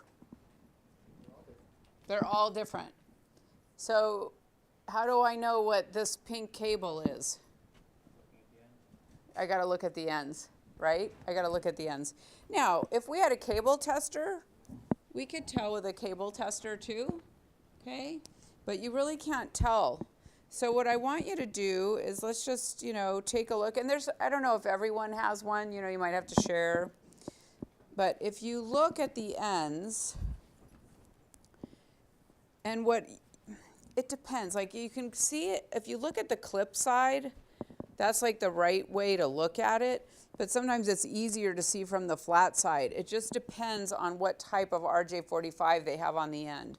So I'm looking at the clip side, and then I'm just looking to see what it starts with. And this particular one starts with a white orange. So I already know it's what? It's a B. It's a T568B. Then I got to go look at the other one. And this one also starts with an orange white. So this is also a what? A B. So if I have a B and a B, I have a straight through. What kind of devices can I connect with a straight through? Different ones. Okay, so who has a straight through? You have a straight through? So, okay, we got a bunch of straight throughs. What is the yellow one?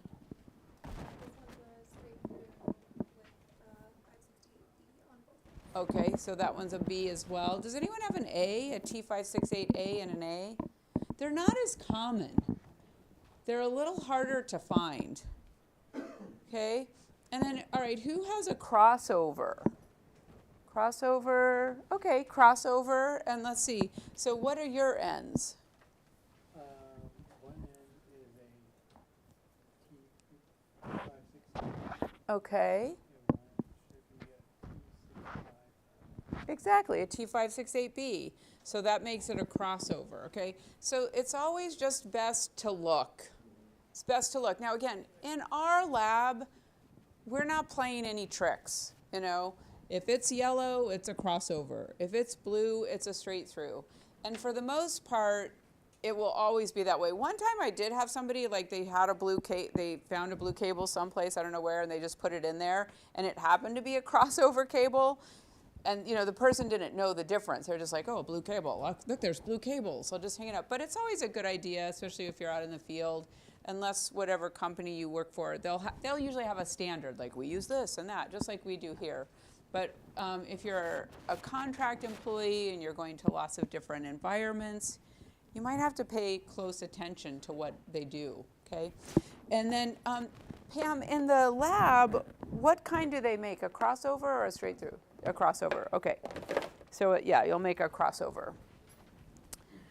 All right, let's see what else. I want to talk about fiber.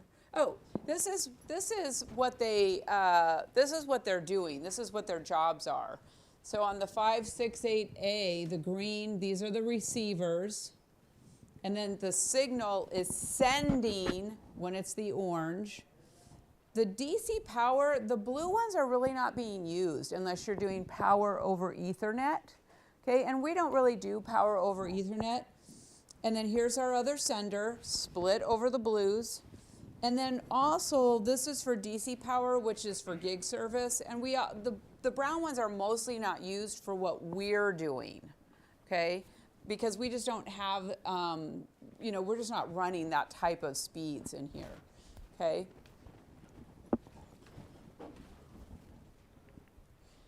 Here's a couple different ways that might work for you to remember them, right? So A, always grow oranges by the berms, green, orange, blue, brown, right? So always grow oranges by the berms, if that works for you.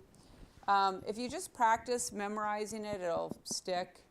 And then for B, it's just oranges grow by the berms, For a B, it's the opposite. It's just oranges, not the opposite, but it's not always. It's just the B. Oranges grow by berms.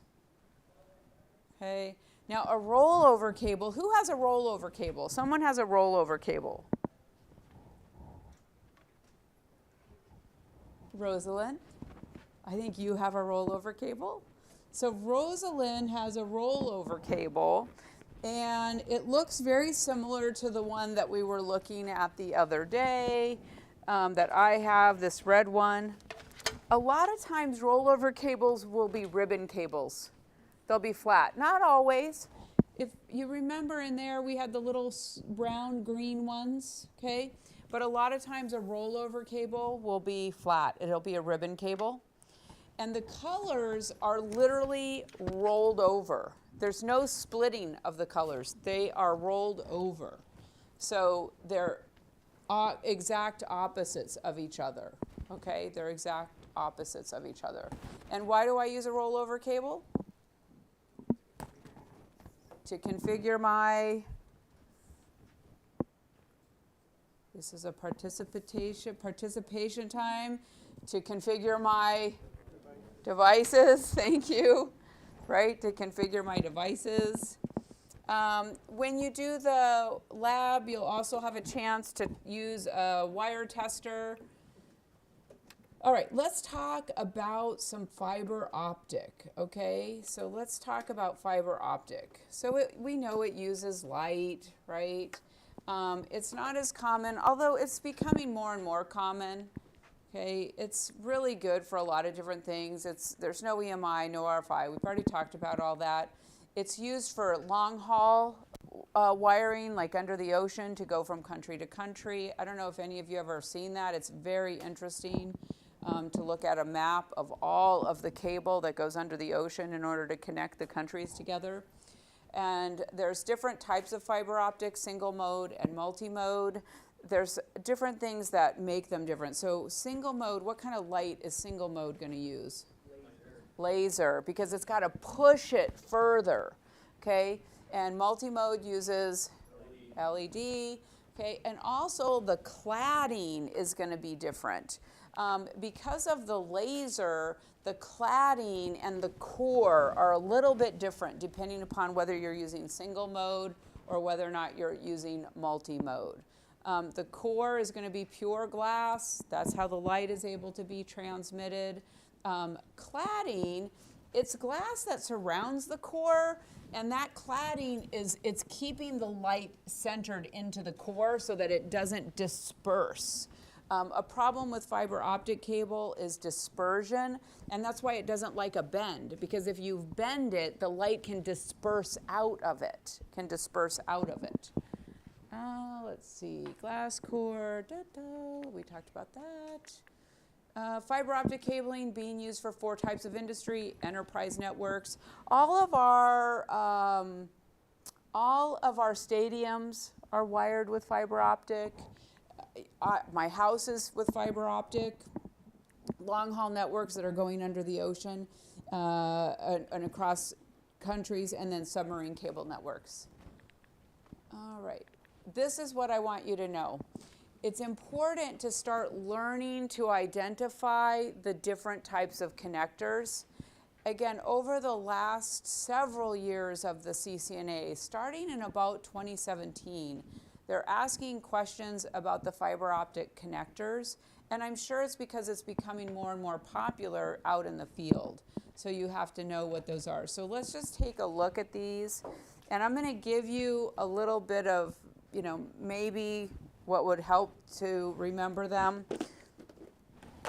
So first of all, what are the different types? ST, what else? LC, what else? SC, those are the most common, right? Are there any others that the book talks about? Another LC, yep.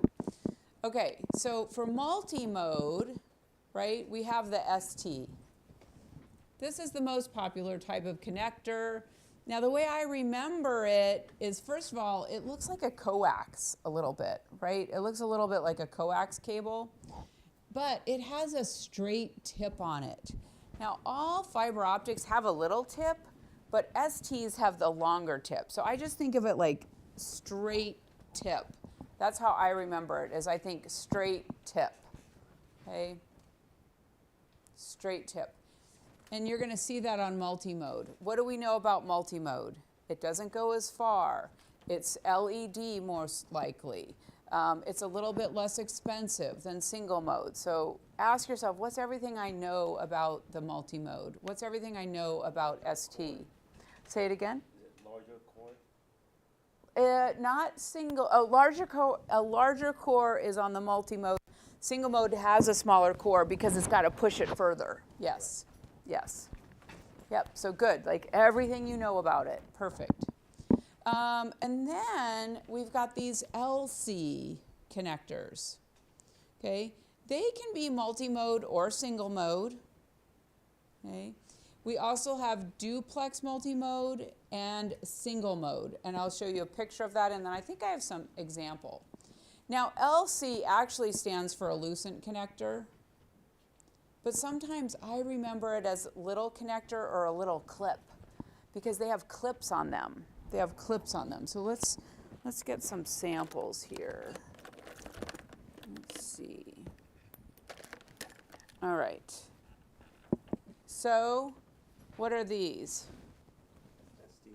Yeah, STs, right? Because they're round and they've got the straight tips on them. They're a little bit longer.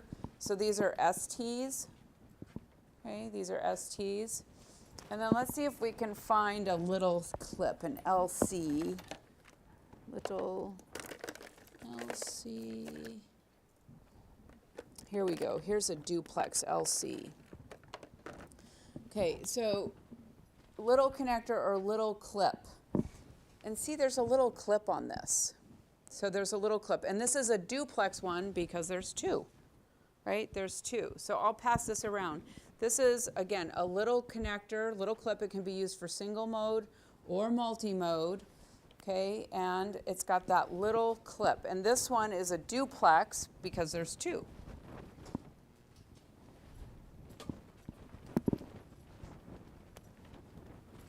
Okay, there's a picture of our duplex. I think I have a single. I might have a single. Let me see if I have a single little clip in here.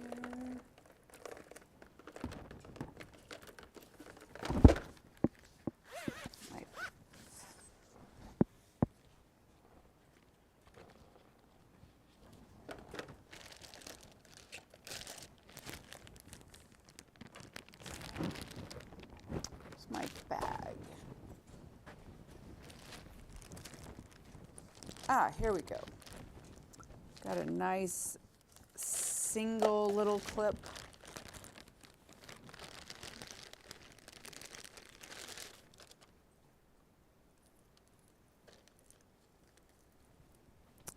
They get tangled up easily.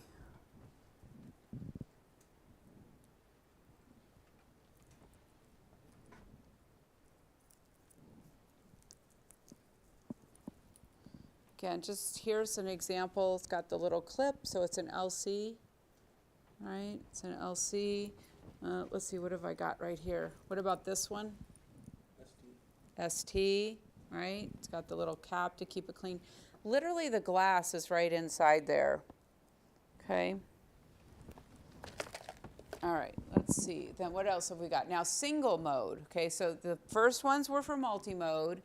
This is for single mode specifically. Now, I can use SCs or LCs, okay? Now, this is a connector that it snaps in.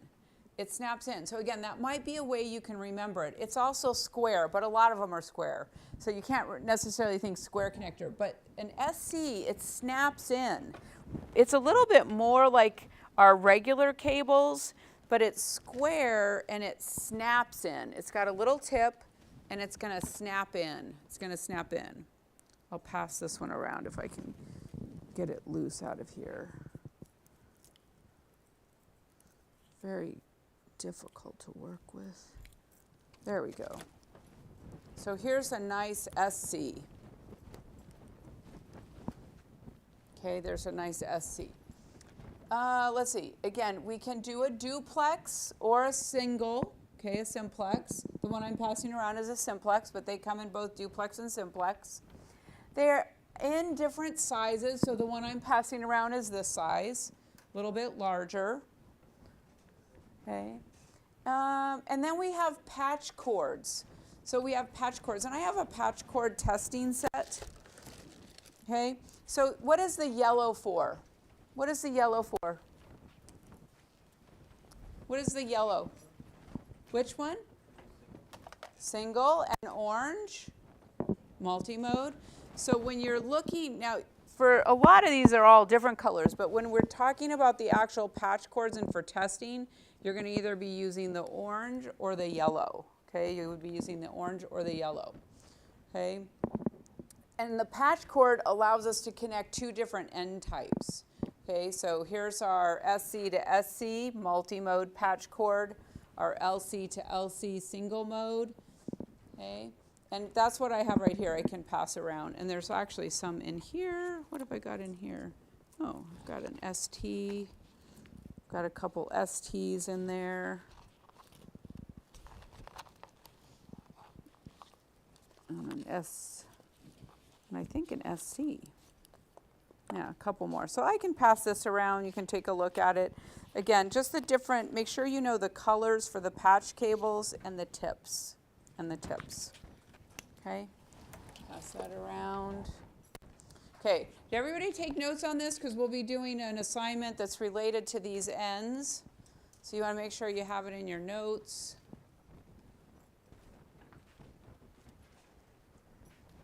You need to know what the orange and the yellow and the different kinds are. So right here, notice this is a duplex. It's got the clip. So what is it? It's got a little clip, so it is an LC. So what about over here? This has a straight tip. So what is this? And here is a little clip. So what is it? LC, right? So this is an ST to LC connector. Okay. Let's see. A yellow jacket is for, and an orange jacket is for multi-mode. It says here it's also aqua. I've never seen an aqua one that I can think of. Yeah, I don't think I've ever seen an aqua one. Not for a patch panel, not for a patch cord. Okay, let's see. Distance, this is about the speeds, fiber versus copper. Okay. Any questions about fiber? Again, we're just hitting the high level stuff that you want to know and stuff that you're going to see. A lot of networks now are converting over to fiber. Fiber is becoming very cost efficient, so companies can start to afford it. The connectors that you use in the switches and the routers are called Bixies. They're pretty expensive still, but they're coming down in price a lot. All right. So wireless, I feel like to some extent we already know a little bit about wireless because we are using wireless pretty consistently in our own homes. Also here, if you come to school, you can access the wireless network. So what is the standard for wireless? 802.111, 802.11, 802.11, right? And then there's, what are some of the different standards after that? So we have just the generic standard of 802.11, which encompasses all of wireless. We have X, what else? What is it? Bluetooth, yes. What else? Zigbee, what else? Yes, WMAX, WiMAX, what else? What are some of the letter standards? Is there an E? I'm thinking of IEEE, I'm sorry. Yeah, IEEE. So A.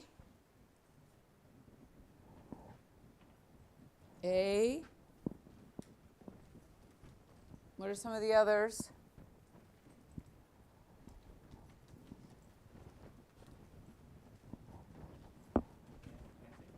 (802.11) what? I heard it. Heard something. What do you have up? For standards? Yeah. Oh, so 802.11a, 802.11b, they're on our wireless routers at home. They're in your cell phones every time you have to access a wireless network. So even if it's not in the book, what are some of the wireless standards that you encounter on a daily basis? 802.11a, 802.11ax, 802.11b, 802.11n, 802.11g. So there's all different ones. Whenever you're accessing your own home router that has wireless, you have to tell it which wireless standard you're going to be using. Okay? So it's important to know the different wireless standards. The book probably goes over Wi-Fi, Bluetooth, but here they are, 802.11a, B, and each of these have a different frequency and a different speed. Okay, they each go at a different frequency and a different speed. So on your home routers, have you seen like they'll do like 2.5 and 5 or 2.4 and 5? Okay, so again, we're interacting with wireless on a pretty regular basis in our daily lives. If you have a cell phone, which I think most of you do, right? If you have an iPad, if you have a laptop, you're going to be interacting with the wireless networks on a pretty regular basis. So it's important to know the standard. Bluetooth 802.15 is an important one to know. WiMAX 802.16. So it's a good idea to keep track of those standards. Let's see. What two devices are needed to connect in a wireless LAN?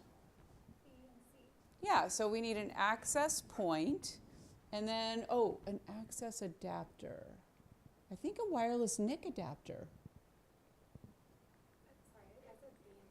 Okay, B and C. Yeah, I'm like, wait a minute. I don't think there's anything called a wireless access adapter. I think that's a fake. Yeah, but a wireless NIC adapter. Okay, a wireless NIC adapter. Let's see, what else? Radio frequencies. Again, this is the 2.4, right? 802.11, B, G, N, and AX. And then for 5 gigahertz, the frequencies are AN, AC, and AX. Okay. And again, a lot of this we go into more in CNT140. And the CCNA has about 12 to 15 questions about wireless on it. Which confuses me because the modules don't go into a lot of wireless, and wireless is not Cisco's primary business, but I would say in the last 12 months, the CCNA has increased the number of wireless questions on the CCNA. So I think it's important to know. I remember this as always bring girls new accessories, A, B, G, N, A, AC, AX, okay?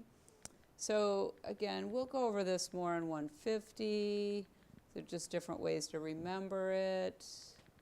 These are the standards. Let's see. These are the new standards. Okay. We're going to do a couple more little quizzes here, but I want to talk to you about the next module that you're going to be reviewing, and that's Module 2. Okay. Module 2 is not very long. There's a reduced number of flashcards, right? So we're going to be working on Module 2 next week by doing some labs. And then the week after that, we're still going to do some labs that are related to Module 2, and you'll be reading Module 6. So again, this is that where we're going a little out of order, okay? We did 5, 1, 3, 4. Now we're going to do 2, okay? So you're going to be reading Module 2. Module 2 is not as long as Module 3 and Module 4 because it's mostly going over commands, right? So next week, come having read Module 2, all right? Because we're going to be using those commands to do the lab. So it's going to be important that you understand what the different modes are, okay? We start out in user mode. We go to privileged mode. We move into global mode. You're going to want to know what some of the basic commands are. How do I secure privileged mode? How do I secure my, my passwords going forwards and backwards? How do I put a name on my router? These are the things that I want you to pay attention to when you're making your flashcards, when you're reviewing the important objectives. There isn't a required video because I don't have one. Okay. what is a running configuration, right? What is a running configuration? What is a startup configuration? Where does it get saved? What is an SVI? Okay, so these are all of the things that you need to know. Okay, these are all of the things that you need to know. Let me see here. All right, so I am going to publish a couple of things.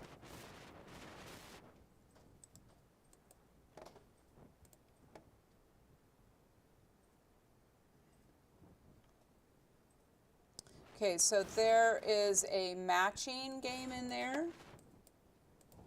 Okay, there's a matching game. Is there a matching game?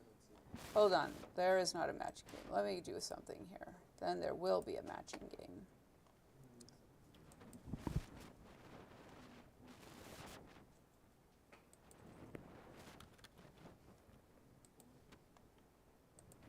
All right, so refresh, and there should be a matching game now.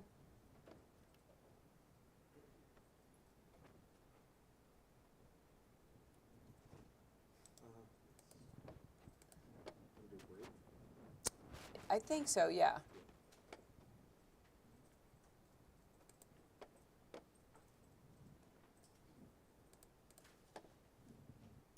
And there is a VLSM.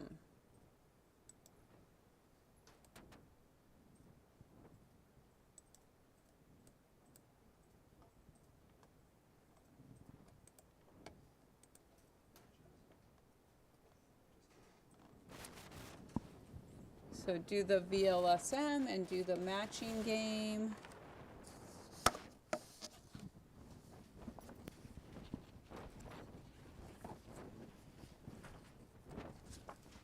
I'm giving you homework that you're to bring back on Monday, completed. If you're worried about yourself getting it done, you might want to stay and do it now.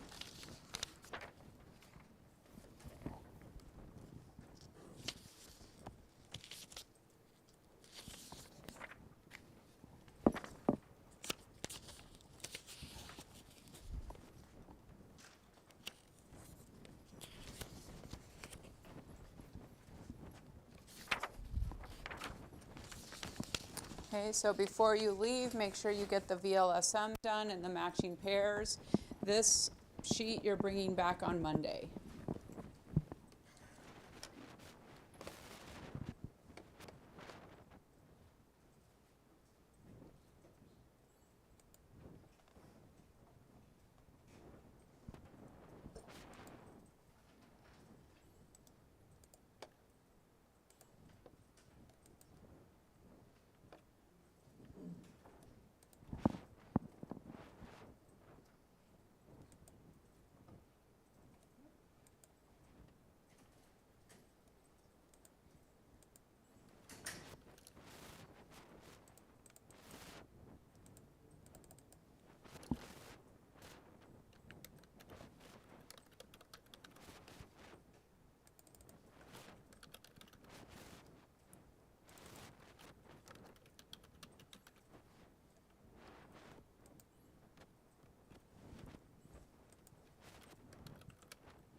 the matching and the VLSM.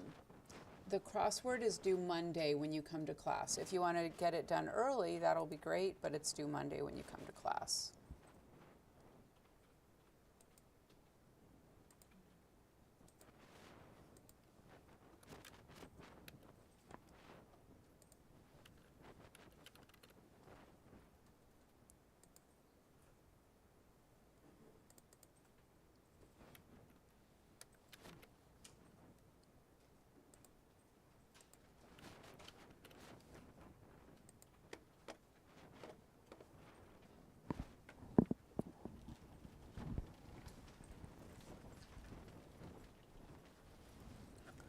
Take those.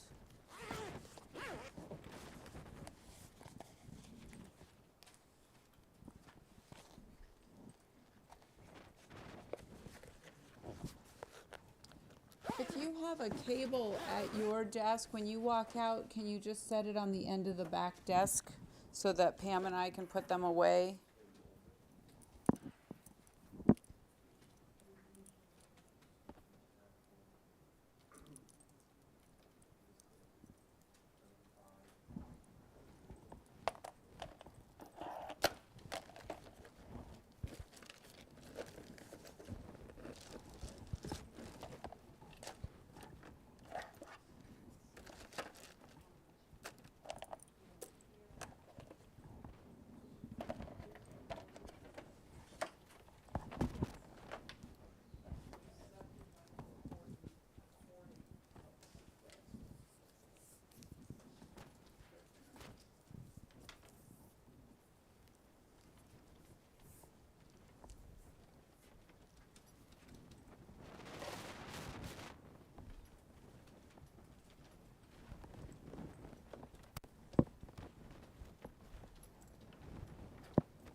So what's left to do?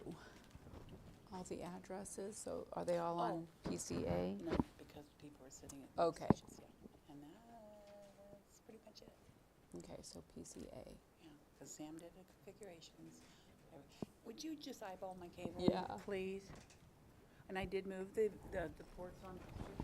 And They random. on, is it A or B? Switch to. Switch to, okay. Supposed to be on port A. So do we, so is this what we have? We have, I think we have this. Yep. And then we have one here and one here, right? Well, they're not even, that's up to the student. They need to touch it. No, I know, you but have what it's supposed to be.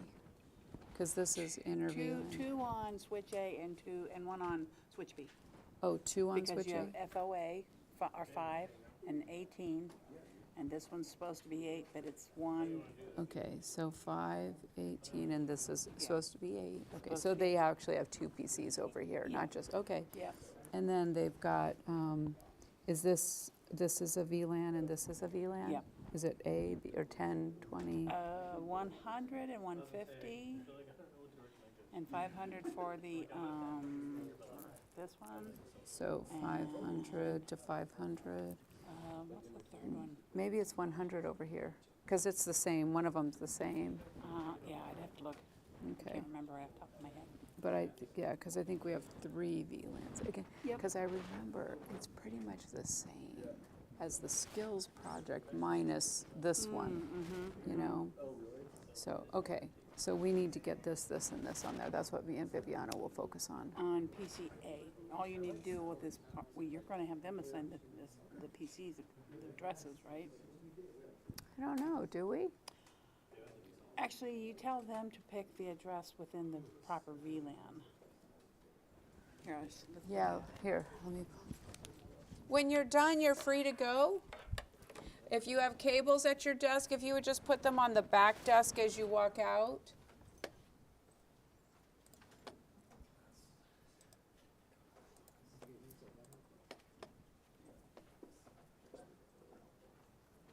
Let's see, I can go to pages.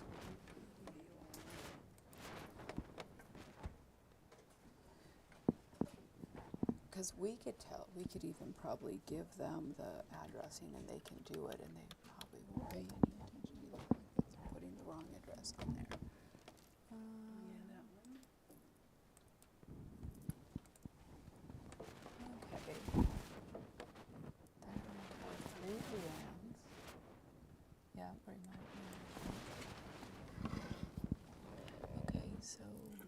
use any 150, IP. 150, okay. Beeline would set up the IP address of Beeline would use the wrong default. Yeah, so PCB Beeline. So I feel like we should set them up, otherwise if we only set up A, they might be suspicious. But I could say, look, we just didn't have time to set up the others. That's a good point. Like Yeah, that's a good we point. went through and set up Yeah. A, and that should be even more of a clue, Yeah. right? Well, what threw me off is when you were talking to me earlier, you said you had to go over the addressing.